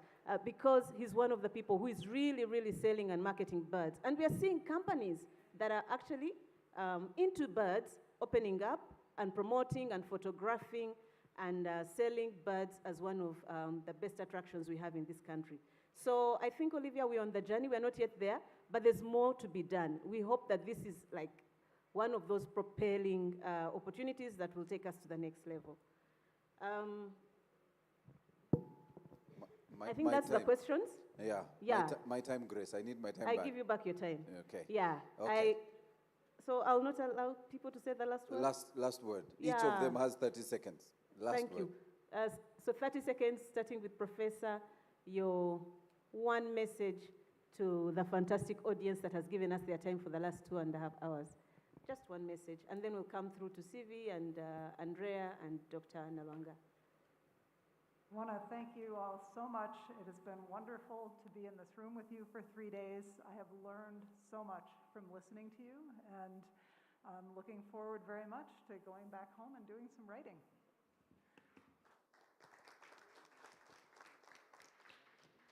To the young people in this room, use your wings. Use your wings. And see you at the next International Conference for Women Birders, Snake Guides, Reptile.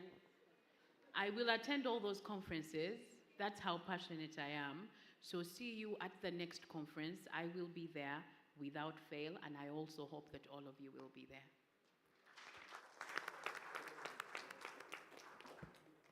Well, for me, one more time to express my total admiration about the path that you have opened for younger generations and for yourselves.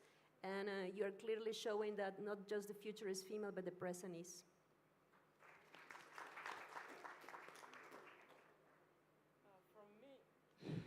From me, yes, I want to encourage you to continue loving what you're doing, continue having the passion in birding, in nature, and in conservation. And yes, do it with your heart. And as Sivi said, let's meet on the next conference. Thank you.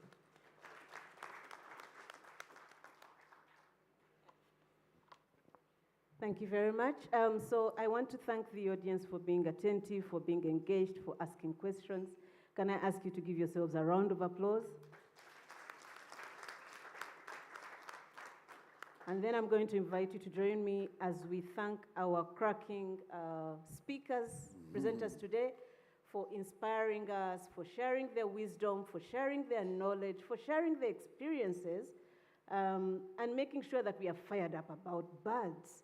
We've all learned something new today. We are living richer, more knowledgeable, thanks to our amazing presenters. Can you give them a huge round of applause? All right. Thank you very much. So for me, and Herbert, to you, is the list we can give you really is a photograph. So we are going to request you ladies to come to the front, and the cameraman will do the honors of ensuring you're on the calendar for PSFU somewhere in October next year. So please stand. Maurice, as we come to the front, I yes. want to acknowledge the arrival of our Vice Chairperson, Private Sector Foundation, Uganda. You're doing my job, Okay, Grace. sorry. That is my part. Yours was to moderate the panel, then I would do that part. I don't know why you want to do my part also. So I know. Ladies, come to the front. Yes, let's get closer. Cameramen, this is why we paid you. Please take very beautiful photos of these wonderful ladies. Can we give them another round of applause, ladies and gentlemen?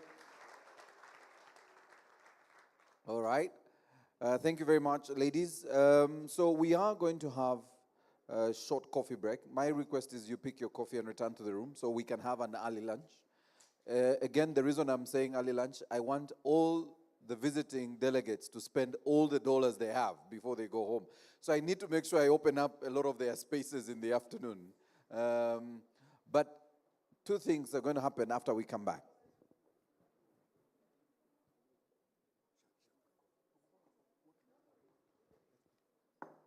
So mine was just to allow for a quick transition because a couple of things are going to happen and I wanted Judith to prepare.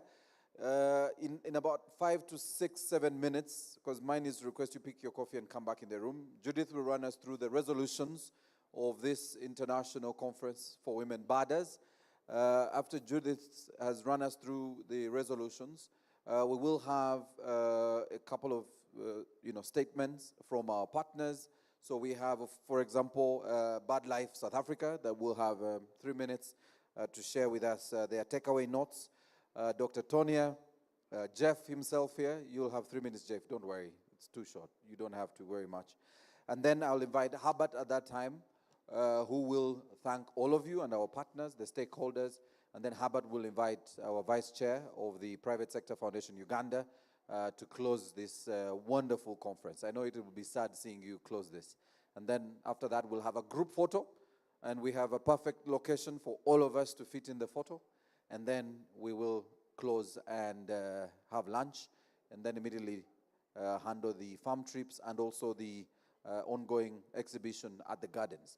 So I welcome you to coffee. Pick a cup of coffee very quickly, or tea, and come back to the room. In about 6, 7 minutes, Judith will be prepared with our resolutions, and then we will be able to close. Thank you very much. I am allowing for that coffee. Please pick your coffee. Jeff, pick your, I know you love Ugandan coffee, so you're allowed to pick one more coffee. All right. Quickly, guys. Ushers, ensure in about 6 minutes everyone is back in the room. As Grace said, this room was half empty when we started at 9:05. And by the time her session was concluding, all the tables were full. Quite interesting about our people.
right.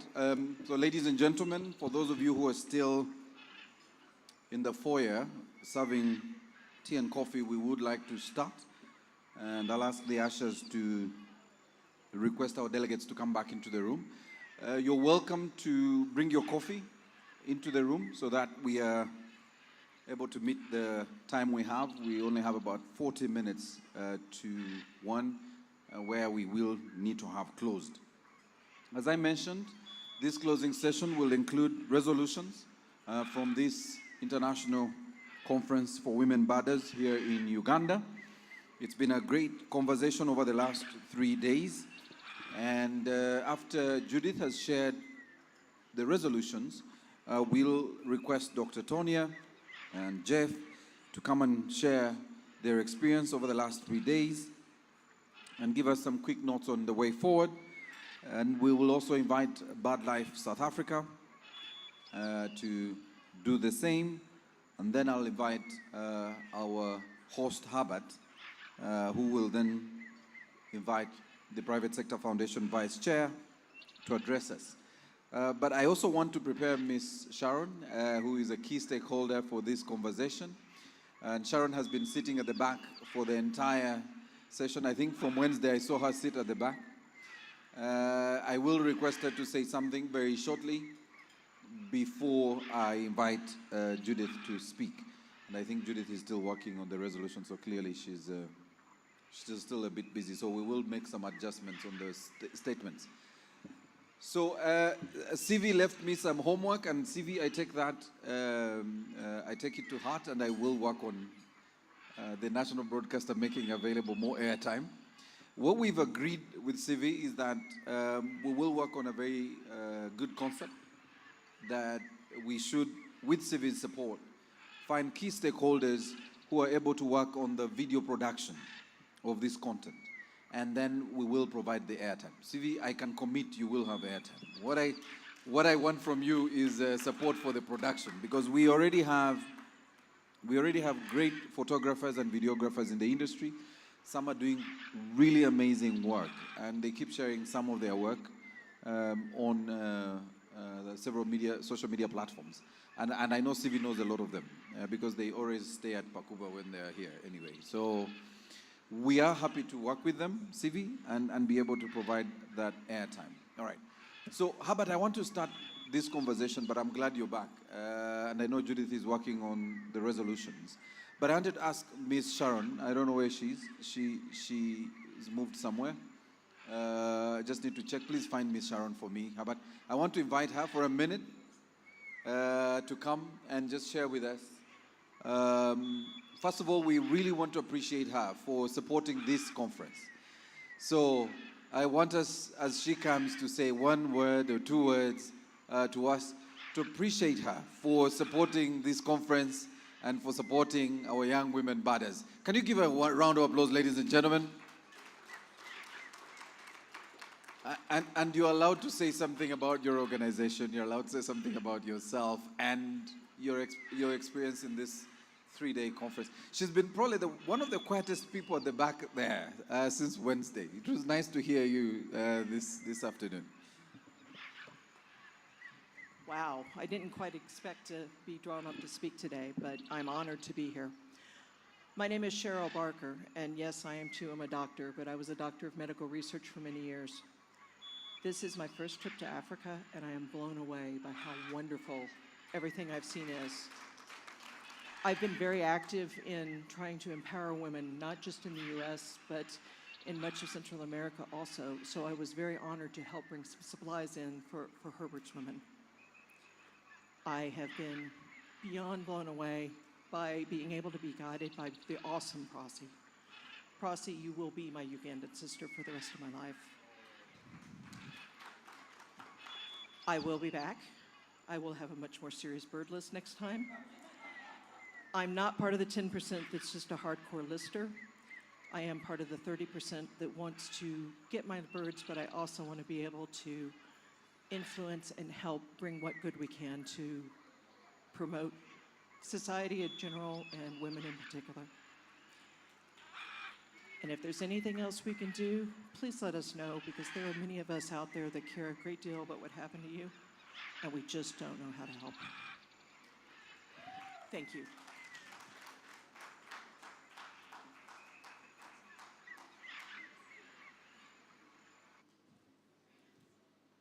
Isn't it lovely listening to people who rarely speak? So can we give another round of applause, ladies and gentlemen?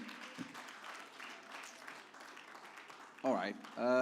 So I will change things quite a bit. I know Judith is working on her resolutions. So I will invite Dr. Tonia to come. Doctor, just come share with us. I mean, it's nice hearing honest experiences, and it's nice when we have new visitors in the room and in the country.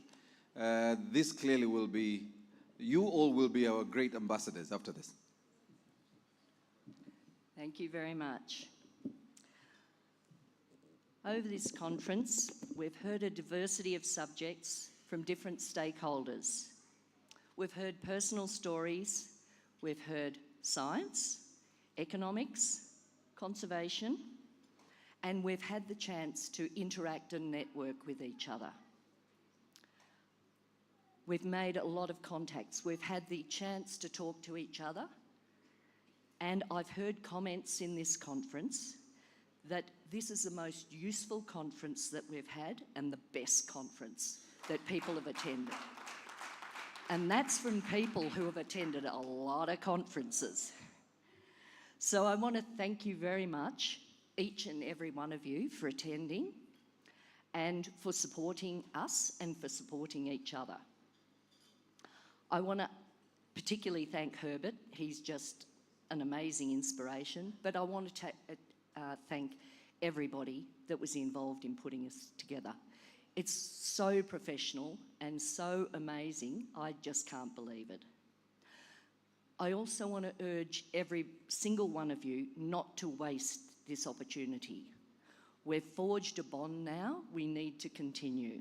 So in Herbert's words, we must do this, we must continue. So I very much look forward to seeing you all at the next conference, which will happen. But let's keep in touch in the meantime. Thank you very much. Thank you very much for inviting me.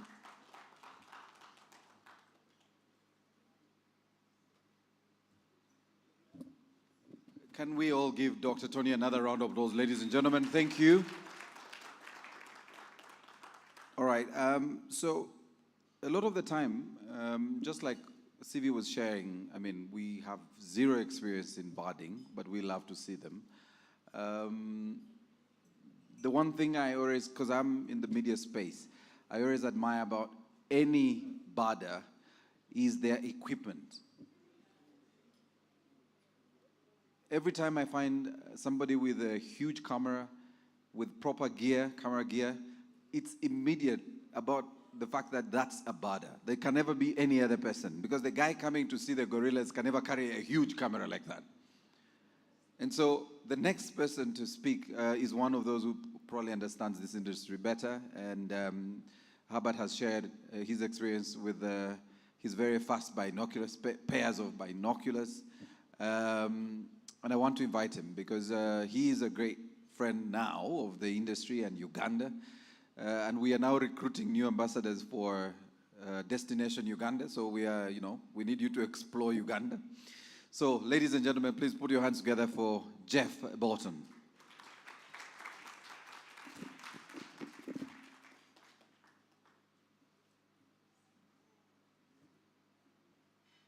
Well, once again, I find myself in the seemingly unusual and perhaps undeserved position of being on this podium.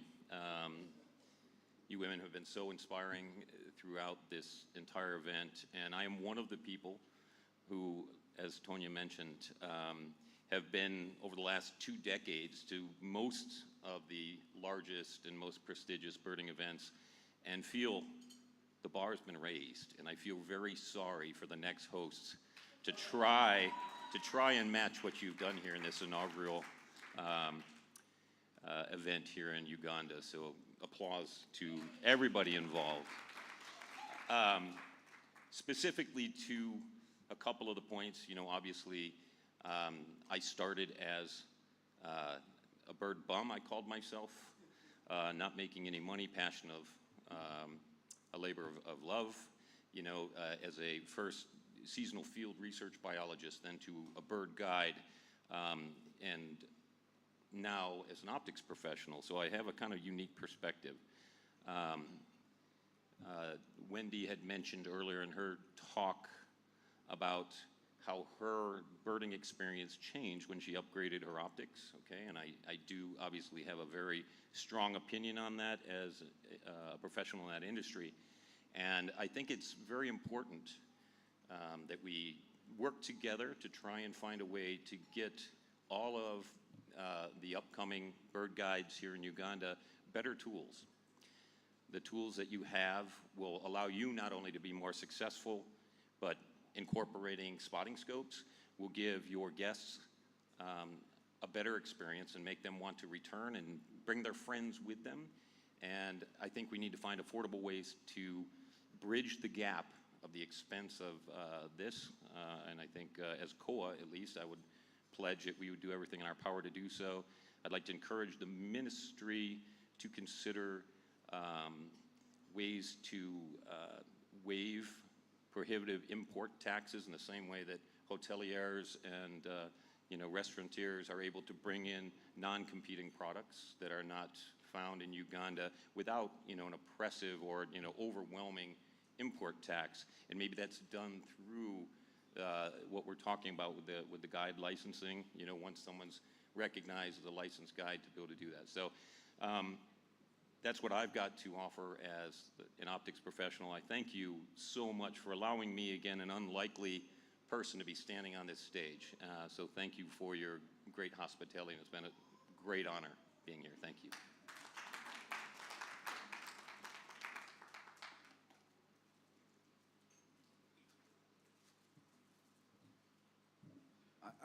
I like where you closed off, Jeff, and I think I'll have you and CV. Like she said, she may look very humble and very kind, but she's very tough inside there. And if you want any key stakeholder to support the conversation around the tax incentives, especially on equipment, CV is your right hand. She has a great experience on getting a tourist van into the country and what you have to go through to get it registered as a tourist van, and we have a tax incentive for that. You don't pay import tax on that. But there must be specifics on the vehicle. There's things that you must have on the vehicle before they give you that. And CV did spend quite some days at URA trying to convince them that she needed the tax waiver on her vehicle, until she had to physically drive it to the URA. And so that's how powerful she is. But I think when we talk about the tax incentives on equipment, especially for registered wildlife and birding photographers and videographers, I think that can be done, CV. And there should be an incentive we should be able to get for anybody in the industry, especially our young girls and women who are in the industry. That we can work on. CV, I'll give you airtime also for that one if you want to talk to government about it. All right. We are still talking experiences. BirdLife South Africa. Please come and share. I did see, yes, she's seated there. Please come. Again, this is an opportunity for us to get you in your full gear today while you're at it. And this has really been a great session. For every time I've turned around in the foyer, everyone has been trying to get a contact with this wonderful lady. And of course, that means we're building partnerships in these meetings. You're most welcome. Thank you. Thank you. Yo. I didn't know I was going to speak, but I feel like I have been hijacked, which is something I should be used to. Thank you for this opportunity. My name is Nandi from BirdLife South Africa, and Herbert asked me to just speak a little bit about BirdLife South Africa. You would have heard from Akidi's presentation. We are part of the international partnership of BirdLife International, and our vision is, of course, to conserve birds in their natural habitat and their habitat. So I feel very honored to be part of this conference because in BirdLife South Africa, I'm heading up the Empowering People program, which is a program that's focused on uplifting livelihoods and transforming the aviatourism industry in South Africa. And we have a community bird guide project where we train community members to become nature guides in their communities. And of course, Pindile is one of our graduates of that project, and that's why she's here and she's done so well for herself. So I'm very inspired by all the stories that I heard from the ladies that have shared. I think it was so brave. And we definitely need to have this conference and to need to have this platform as women in the space, because there's so many lessons that we can learn from each other. There's so many shared experiences that we can take home. And so I think I want to end with a message. As I was listening through these 3 days of this conference, an African proverb just kept on coming to my mind, you know, that's saying that you want to go fast, you go alone, but if you want to go far, you go together. And I really believe that we can go together as if we, you know, work together as a continent, because we've got so many similarities and so much diversity. Thank you so much.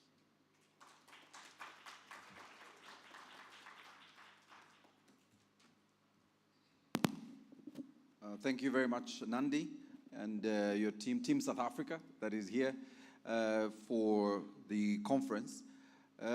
This was really about the women in the budding industry. So all the women in the budding industry, please stand. Men, remain seated. This was really about the women, so stand. I want us to appreciate, and this is where the men will clap. This is only us clapping for all the women. All the women in the budding industry, please stand. Now we are going to appreciate you. Can we give them a warm hand clap? All right, so remain standing, remain standing. Okay, just remain standing, because those of you who are already standing, you're in the industry. If you're a lady and you're in this room and you've taken a picture of a bird, you can join the rest of us and stand. If you're a lady in the room and you've taken a bird on your phone, it doesn't matter, you have a small camera at home and you've taken a picture of one bird at least in your life, please stand. Because we are recruiting women birders. Can we give everyone a round of applause, ladies and gentlemen? All right. Please take your seats. Please take your seats. I am trying to recruit as many women birders. So as long as you've taken one bird on your phone, that's okay. That's all right. It starts there. And as they were telling Olivia earlier, it starts with you. Yeah? And Sivim and myself are going to recruit more women birders. Yeah, because we want to go into the camp and the parks and find really experienced women who do not have to look at the bird book and ask themselves, which one is this? Which family is this? That's what we do when we go to the park, all of us. We are checking on the... So now Google has helped us. So you take the picture and ask Google. All right. I need to invite the chair of the Ugandan Women Birders. Ladies and gentlemen, welcome with me Mr. Judith Mirembe. Miss Judith. Gosh. And she's, oh, Mrs., sorry. See, I agree. All right, she has our resolutions. This team is difficult. Thank you very much. All protocol observed. Good afternoon. So Maurice says Miss, others say Mrs., others say Judith. So I have one of my housemates. His name is Alex. He's a photographer.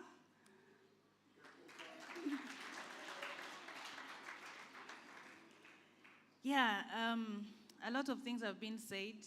Deo says ahead of every successful woman is a man. Others say besides every successful woman is a man.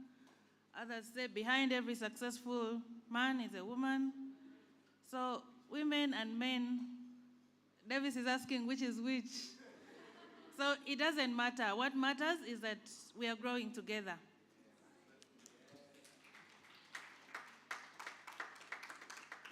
So the International Conference of Women Birders is an idea that was born out of the Uganda Women Birders Club, which was started in 2013 in May, and we have grown.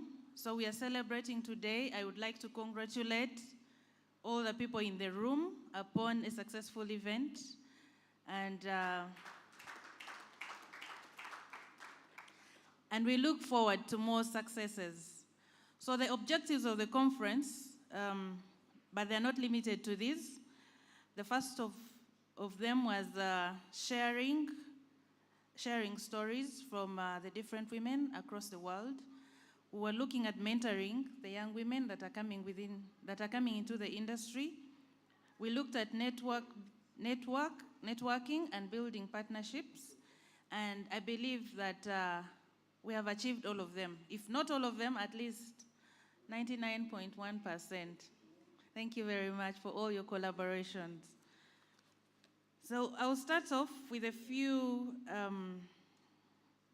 quotations that so I am very good at taking notes, but for this meeting, it was very hard to take notes because you had to look at the face and study the emotions.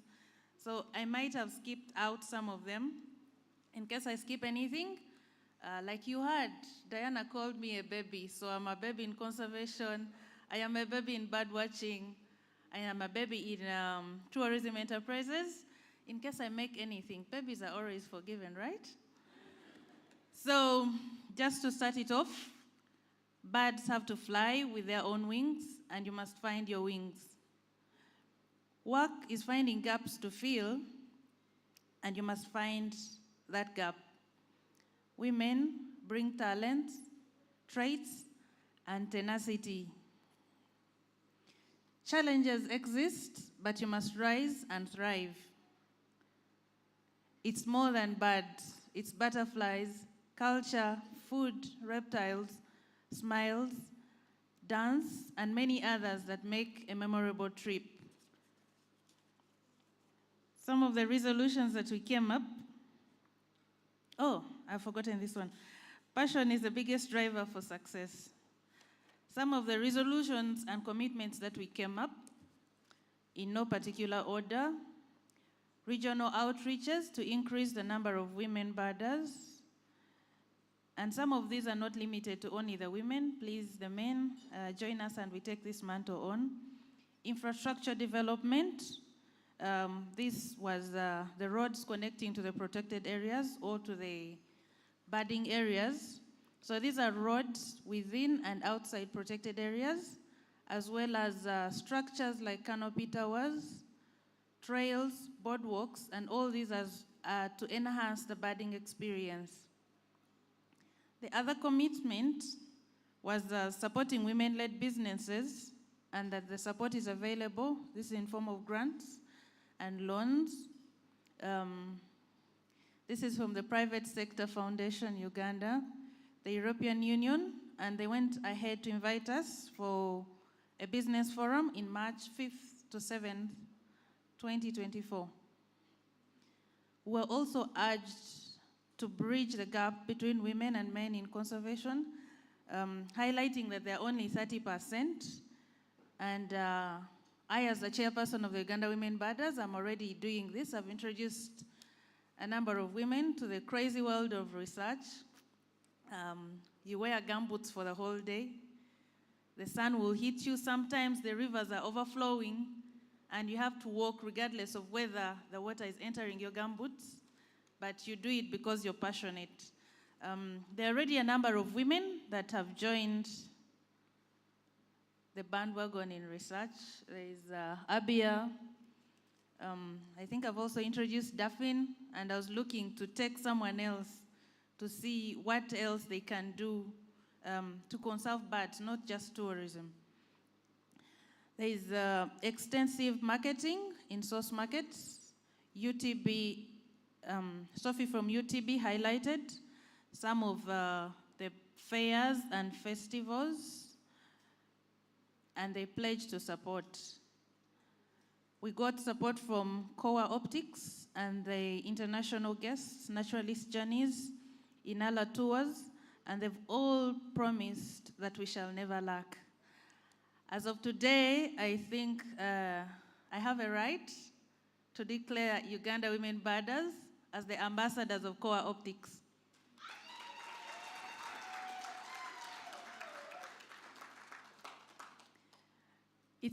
It's the little that we can do to appreciate what Kowa has done for us, because every 2 years we have been receiving binoculars from COA, we received telescopes, and I know Jeff promised, he asked me for a wish list of the number of women that needed telescopes, because telescopes, as you grow professionally, they enhance the experience. The other resolution, we're looking at involvement and engagement of community, especially in bird watching. You've all enjoyed, all the bird watchers that are here, you've enjoyed the experience that is created by CAFRED. CAFRED is a Chivale Association for Rural Development, for Rural and Economic Development. You've all enjoyed that walk on the boardwalk. And sometimes these communities, they lack and they need our support in forms of donations, in forms of tips. And I urge all of you to always give back to community, because the community is always the decision maker. And then training and capacity building, that is also one of the resolutions. So training does not stop, it goes on and on and on. I think that is all. In case I've forgotten anything, I think I'm still within the time, so you can just randomly raise your hands and I'll take hands from whichever side so that we can beef up the resolutions.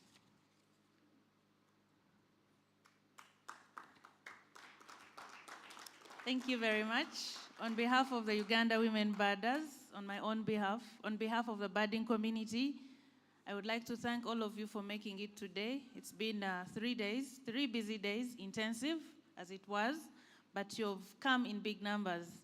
I'll say it again, this is the biggest audience I've ever had to speak to. Thank you very much, and I would like to congratulate the board. This was really a lot of work. Thank you very much.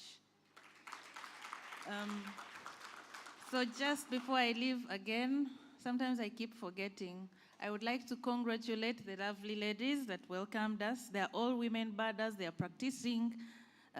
Please give them a huge hand of applause. They should actually come in front and you see their faces, so that when they come to your offices asking for that job, you don't hesitate. Ladies, please come.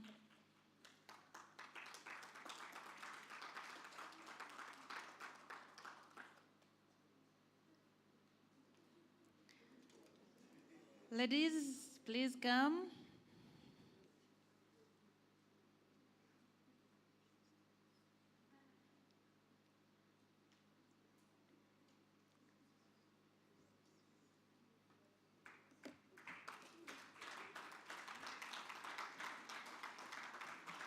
I would like again to sincerely thank these ladies, the young ladies, for committing their time and doing what they've done for us. Personally, by the time I walked in the morning, I had been really, really busy. I didn't know what to expect, and I did not know how we were going to walk into the rooms, but finding these ladies and smiling at us, it was really, really, really welcoming. Thank you very much, ladies, and I'm so proud of you.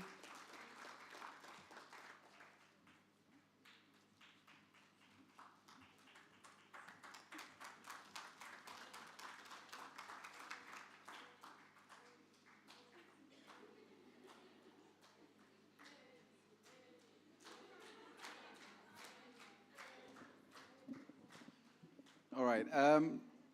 I think every morning when we came, there was quite, refreshing atmosphere when you found these ladies. They were always smiling, huge smiles, beaming and excited. And then I remembered one thing that was happening. First of all, this was a women's conference. But then I discovered there was an art to this, and I was talking, I think, to Mwanje and the team. The ladies were always the first people to take the brewed coffee. Always the first people to take the brewed coffee. So I see you get it. All right. So the thing is that when you came in, the energy you got, the first impression you got the moment you walked in was these really exciting and excited young women. But then I remembered it's what the Ugandan coffee does to you. And Jeff has been as excited as he is since Wednesday. So that's how it explains the experience with the Ugandan ladies. But I really want to appreciate the young girls who've looked after us over the last few days, and we want to appreciate you. All right, so the big speeches are done, and I want to invite the man who's brought us here, Mr. Herbert. Herbert Byarhanga Jeff said everything we needed to say, and all the speakers did thank you, Herbert. For me, I'll just thank you for inviting me to share this moment with wonderful women badders. That is really what I'm going to thank you for. The rest is for the others to say about you.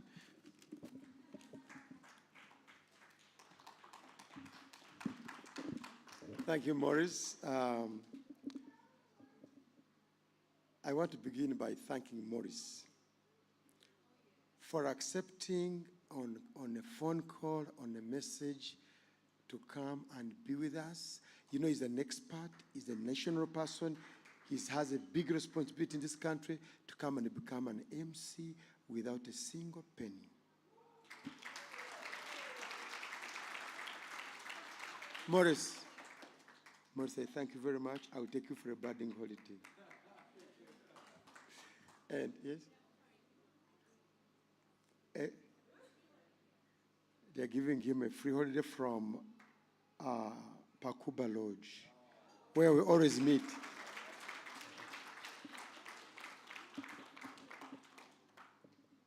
I don't have a lot of work here, but just a few words, because mine will never end, so I want to limit myself. I want to first appreciate Sivito Musime. She is a politician who is not loud, but very thorough. She is a researcher. For a long time, I was struggling with the sector, because I've been the head for some time, dropped. But I was trying to make people understand what we are trying to get to. But she came in and I was worried, because of people talking about negative things about her. She's young, she's noisy, she's what. But later I said, wait a minute, let me listen carefully. I listened to her and I found out that she's the person we needed. And I made a fantastic nomination to get her into that top apex body.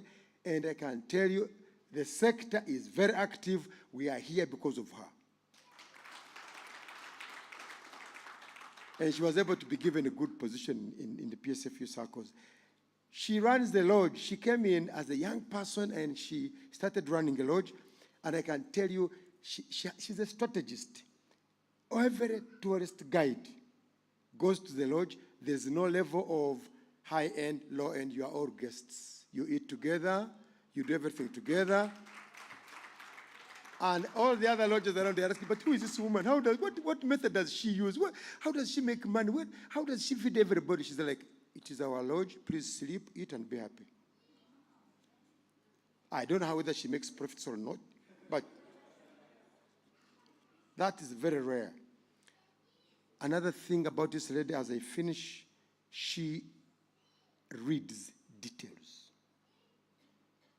Everything we want to talk about, you just send it to her. If you know you are lazy, because you know Africans don't read details in there. The Americans say, pay attention to the details between the lines, a source of wisdom. She knows it. So every time she sends me something, I can't take it, just look at it. I have to also read and say, what does she want me to do? She will never make a mistake. If she goes into an argument, she understands. That's why our sector is now connected, united, because we have powerful women in it. Thank you, CV. I know you've talked about me, but I will not, let me stop there because you know what you can do for us. I want to thank another woman who is just upcoming with a lot of commitment to helping others. She's called Abuol in their culture, Panthera Africa. Where is she? You know her? Yeah, first come here. In 2 years, she has won about 4 awards. One was in Nigeria, one was US Embassy, one was because of her commitment to helping other women. Please come. She's not known to many people, but she was following me on my Facebook page, and she's like, I must work like this guy. And she invited me, and I couldn't believe it, but she's so passionate about helping other women. I don't think she makes any money. I don't know where she gets money from, But all of a sudden, she was going to Nigeria, West Africa. What has happened? They have invited me because of my work. Please, just say hello. I'm a very shy soul. Good afternoon, ladies and gentlemen. My name is Violet Komhendo, and I am the CEO of Africa Panthera Safaris, a female-led tour company. I'm even shaking, like I'm so surprised that I've been called out. I'm in tourism. I just love tourism. I'm just passionate about tourism. I'm passionate about seeing women grow. Whatever I do is for the ladies. Herbert, thank you so much for always guiding me, for always being there to support me. Overwhelmed. Happy to be here. All the best. Thank you very much. Recently, she invited us to go and have a day in Queen Elizabeth National Park with many ladies from Fort Portal area. And she's really very, very committed. I really appreciate that. To me, it is a moment of happiness that what we've been thinking about for many years has come to be a reality. It's been a thought, how shall we get there? Can we have this? Can we have Uganda also seen as a budding destination? What about involvement of women? We've worked with all these ladies all the time. It's a difficult society, African traditional society.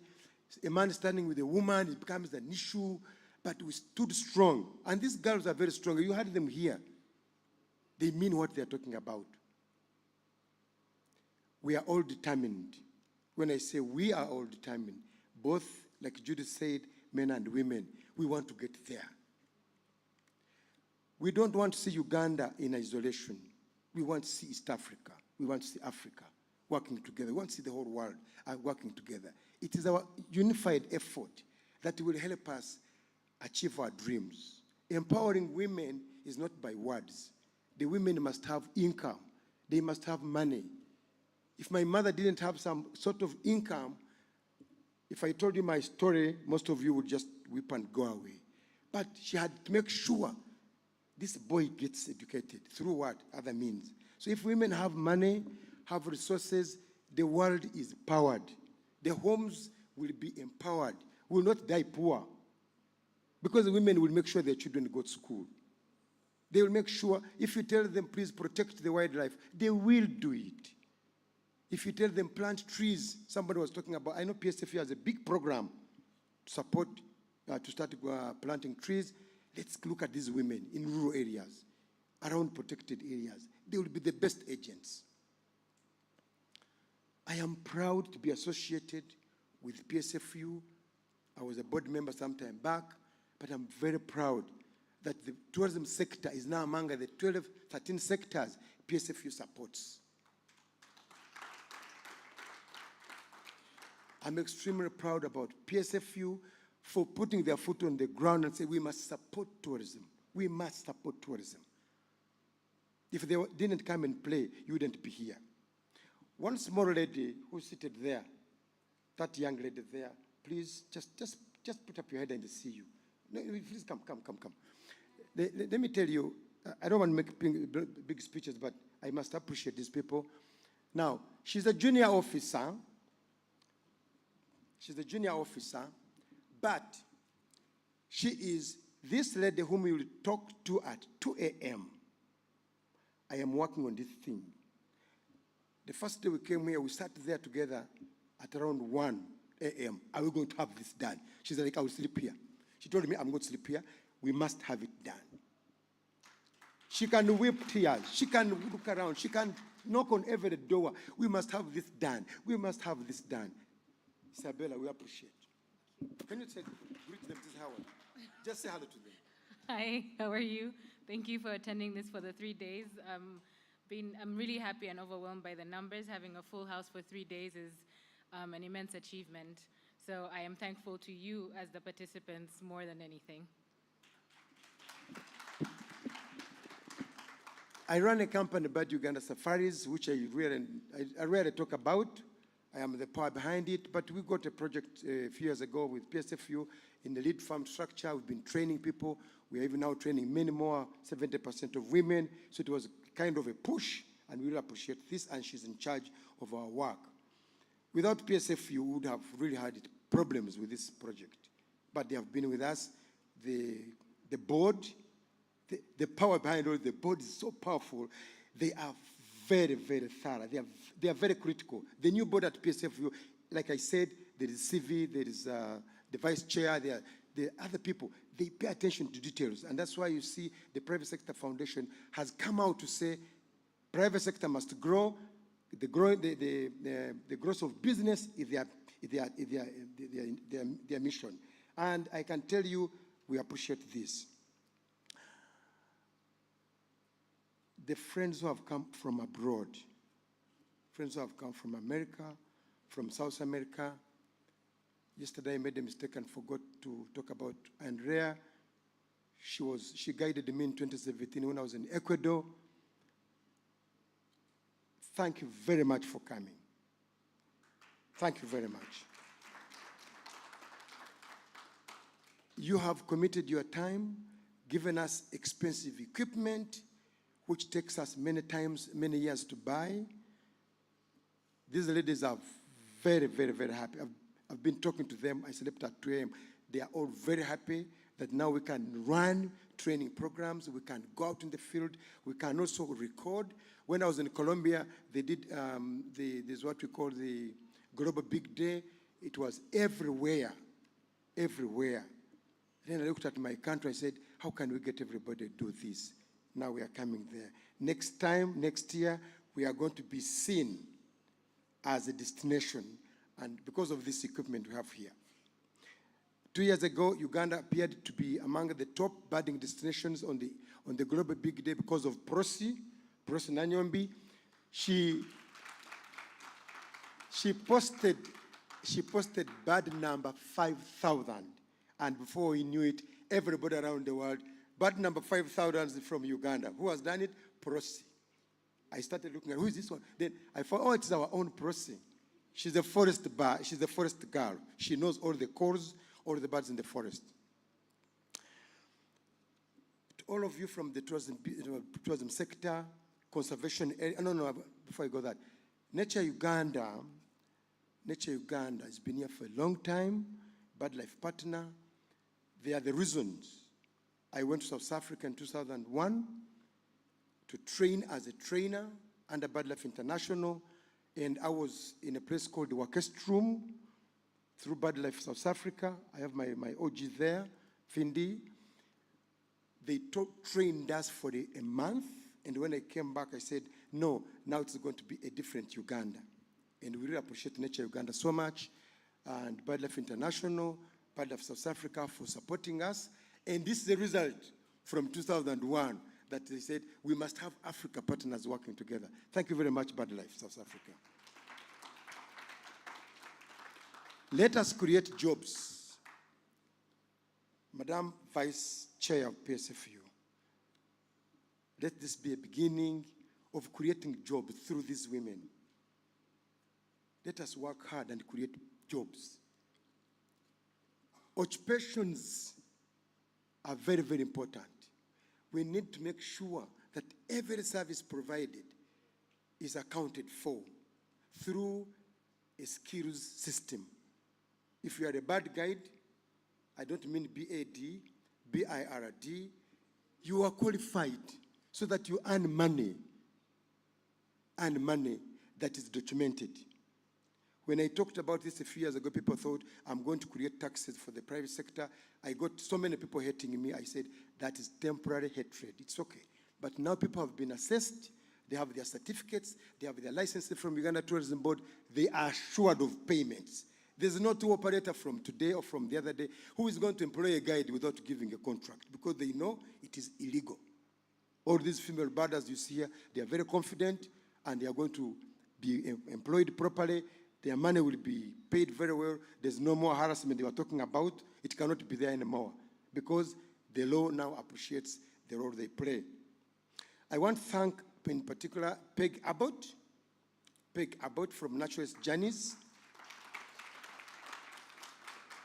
During the COVID-19, at the apex, I was in my village I said, what are we going to do to these people around the villages in Bwindi? I said, what can I do? I went on my Facebook page and said, anybody to support us, and we help these local guides in these areas, including us, of course, we're all in the village also. She mobilized people.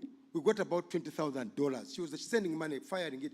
I went to Bwindi, I went to Kisoro, I went everywhere, supplying posho, supplying beans, and she did not stop. So many things have happened. The lady who was here is her client.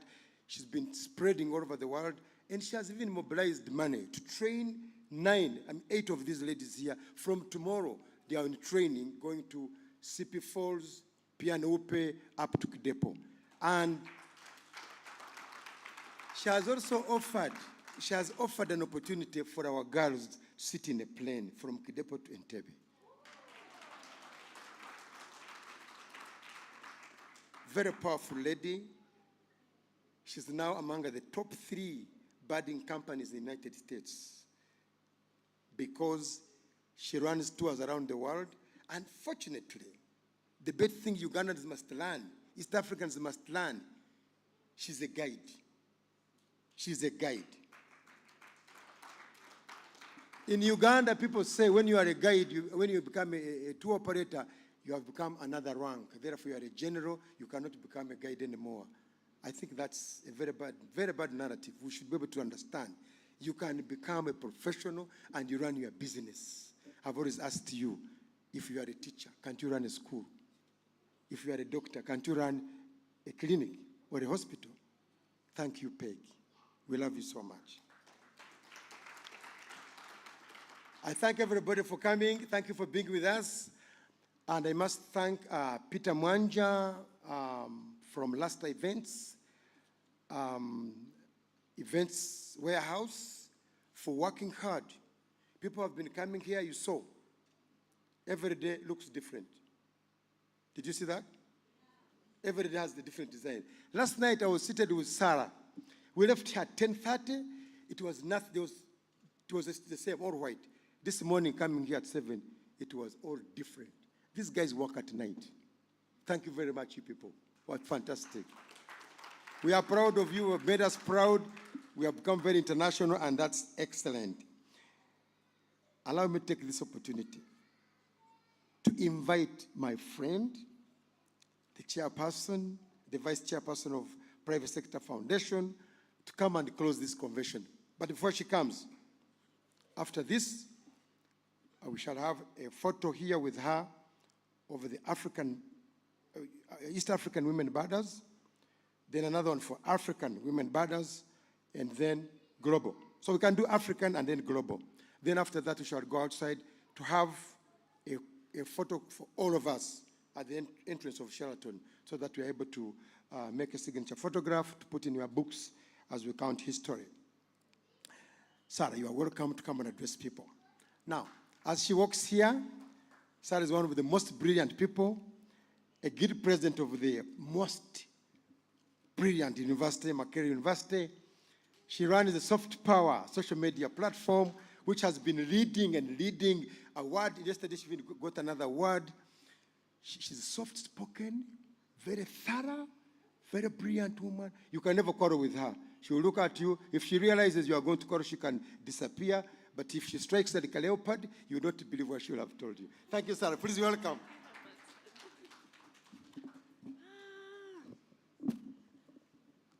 Good afternoon, distinguished ladies and gentlemen. My name is Sarah Kajingo, like you've heard, the Vice Chair of Private Sector Foundation, and privileged to chair the People, Culture and Sustainability Committee, and where Sivitu Msime is a member, and as you have already been told, the chair lady of the Association of the Tour Operators, but also the representative of tourism on the board of PSFU. So, friends, I'm very, very excited. Yesterday, I came here because we had several concurrent events to welcome you on behalf of the board of Private Sector Foundation, and I made some friends.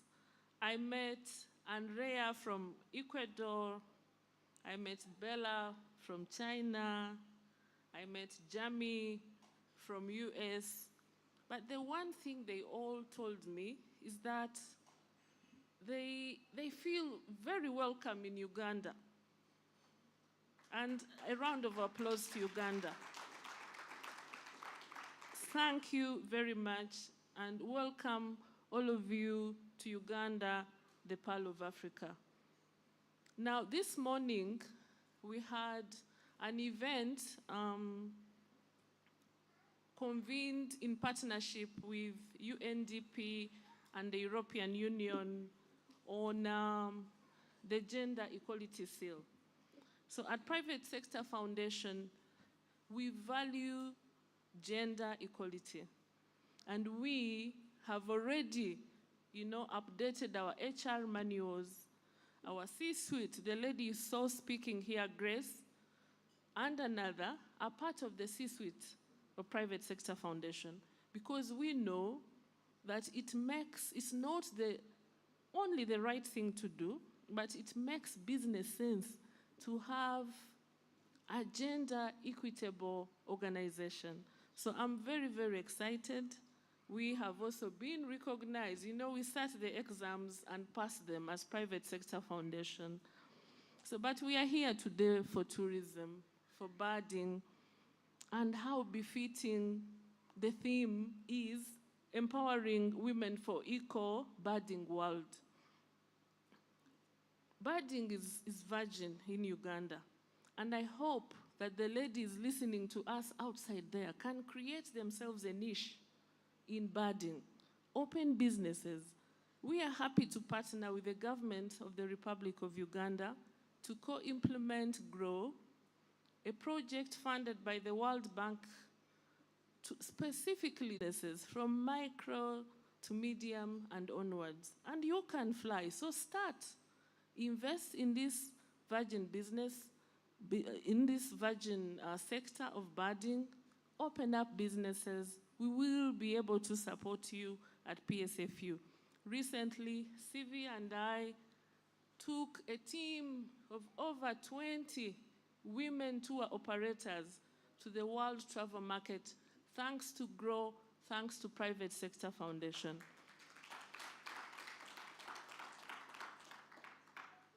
And our chair, Humphrey Nzei, said, no, that's an event for women.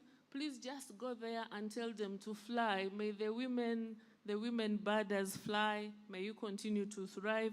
He sends you his greetings. He had another business commitment and the entire board of PSFU. So our commitment as PSFU is that we will continue to support you, but also to contribute to shaping policies in the country that grow birding, that grow tourism. And tourism is very beautiful. Tourism revitalizes, it invigorates.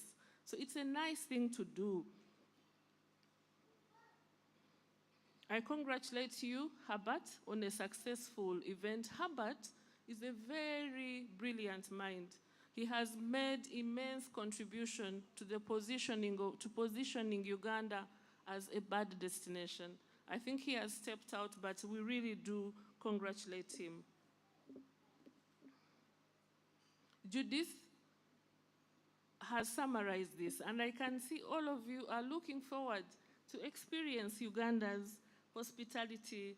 I have just one singular role to do to close this session, but before I do, I welcome you to experience Uganda's diverse culture, to watch birds all over the country. Everywhere you go, there is a bird. To enjoy Uganda's nightlife, we are the entertainment capital of East Africa. So please feel very, very welcome from us. We are very, very excited to have sponsored this event, to have partnered with Bird Uganda Safaris on this inaugural birding conference for Uganda. But they are the unsung heroes who execute these conferences. Isabella, please come back. Sivi, please join me.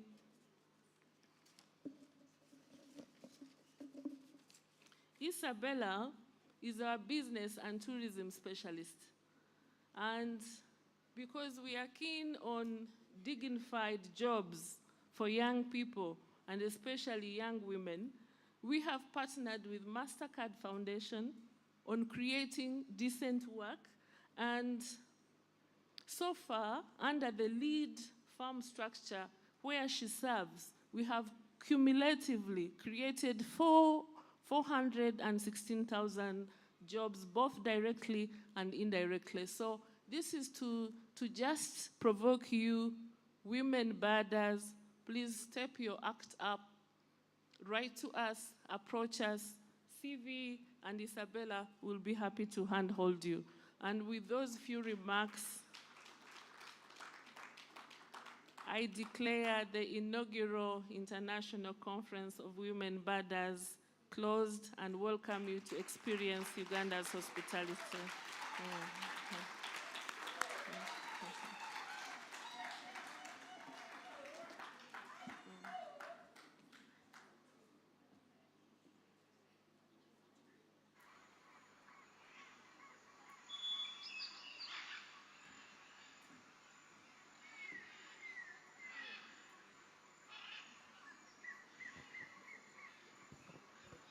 All right.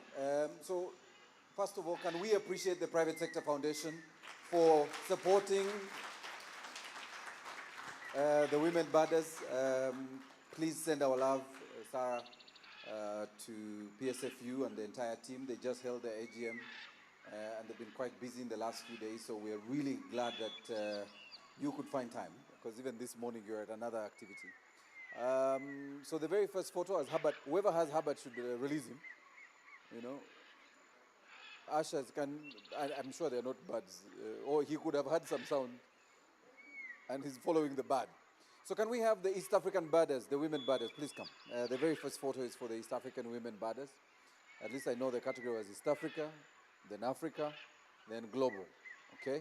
So East Africa, make your way. As we do that, I want to introduce Martha. Those of you who know Martha, Martha has a very nice photo book.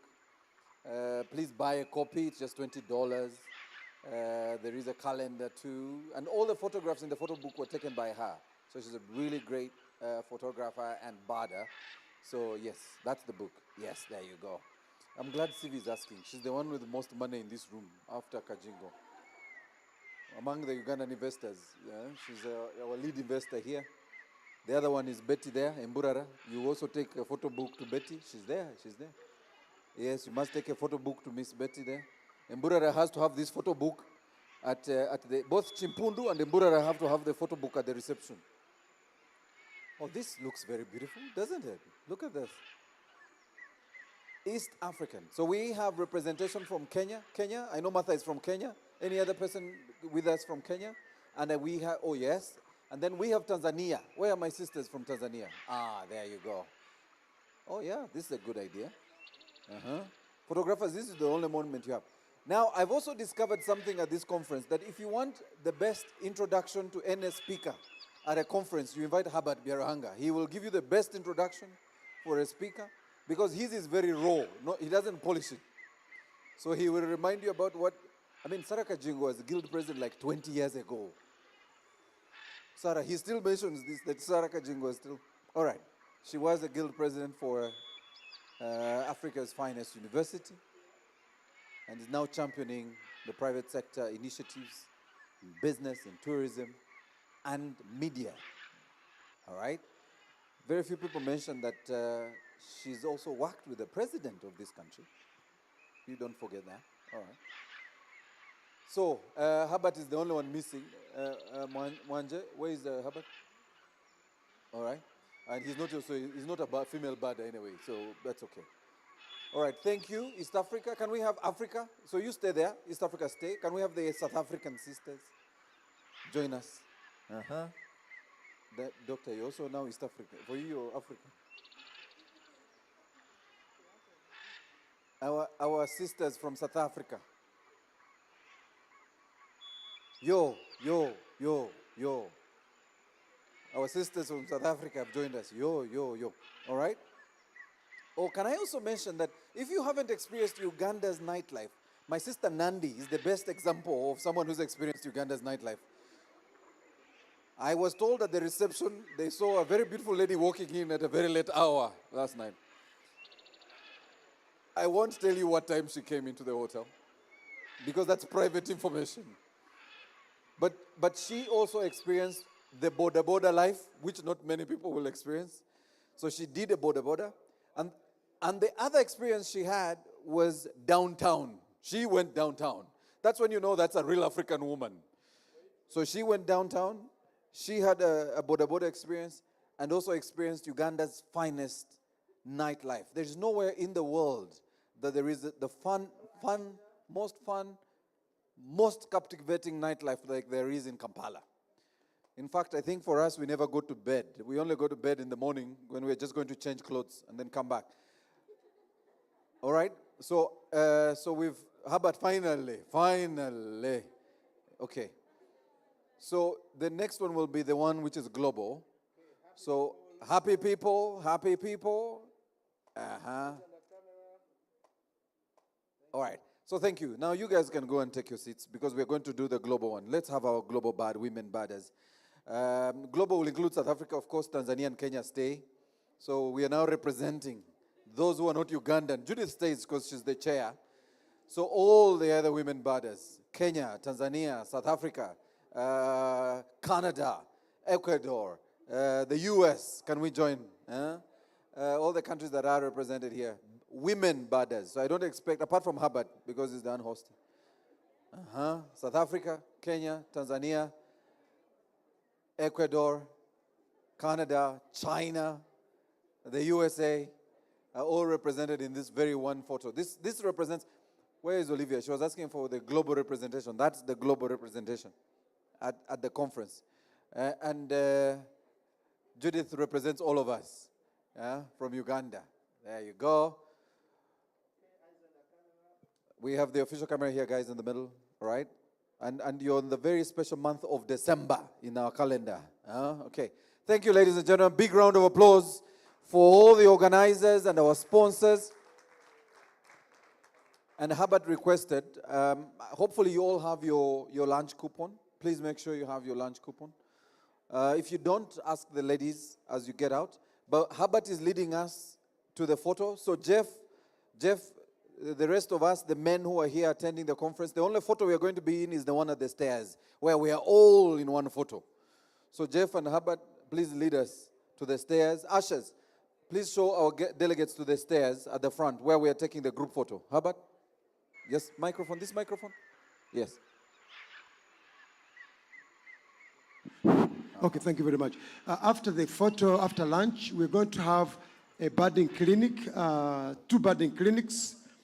For those who are interested in digiscoping, of course, not all of you, after lunch, we shall be in the gardens down there, behind the information center. Those who are interested in digiscoping and those who are interested in photography, the ladies who are interested in photography, please be there for a class of about 1 hour, looking at practical areas of how to do these cameras, how to do digiscoping. Those who are interested, not everybody, of course I know. Please, you're all welcome for that session. It's very important. We want to see our ladies learn how to do digiscoping. Thank you. And the exhibition is ongoing? Oh, the exhibition is ongoing. There is an exhibition down there. Please make sure you got the exhibition and maybe grab something. The exhibition is open. What time is the clinic? What time is the clinic? The clinics after lunch, the clinic should be 2:30. 2:30. 2:30 clinics. But just after the information center in the garden, there will be, is there a specific stall? How about, we need to know, Jeff. Okay, all right. Do we have a specific stall where the clinics are happening from? The clinics will be outside the KCCA Information Center. All right. There is Just kind outside the information center. Yeah, we will be there waiting for them. There will also be a meeting of the women brothers. Yeah. After that, the women brothers from the region. We actually started the East African women brothers. We want to sit with them with the South Africans. All right. The South African women brothers after the clinics, so that we can also be able to do an agenda for But going forward. don't keep them too busy. We want them to spend their money also, right? No, it will be just 1 hour. Don't keep people too busy. We want some money. Yeah. We want some dollars. and she did not tell you, she went out. This is the best time to sell your dollars into Uganda shillings. You get the biggest value. It's been really, it's at the peak. After this, it will come down. This is the best time.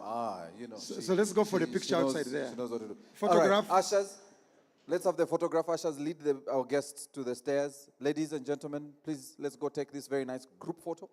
And then we'll all make our way to lunch. After lunch, we have the clinics happening. And then we also have the exhibition that is ongoing.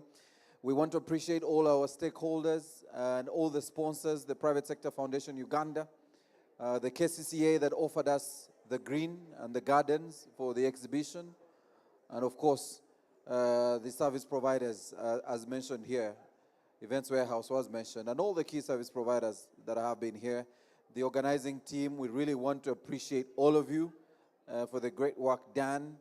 And we now want to invite you to the group photo. Let's all go and have this group photo.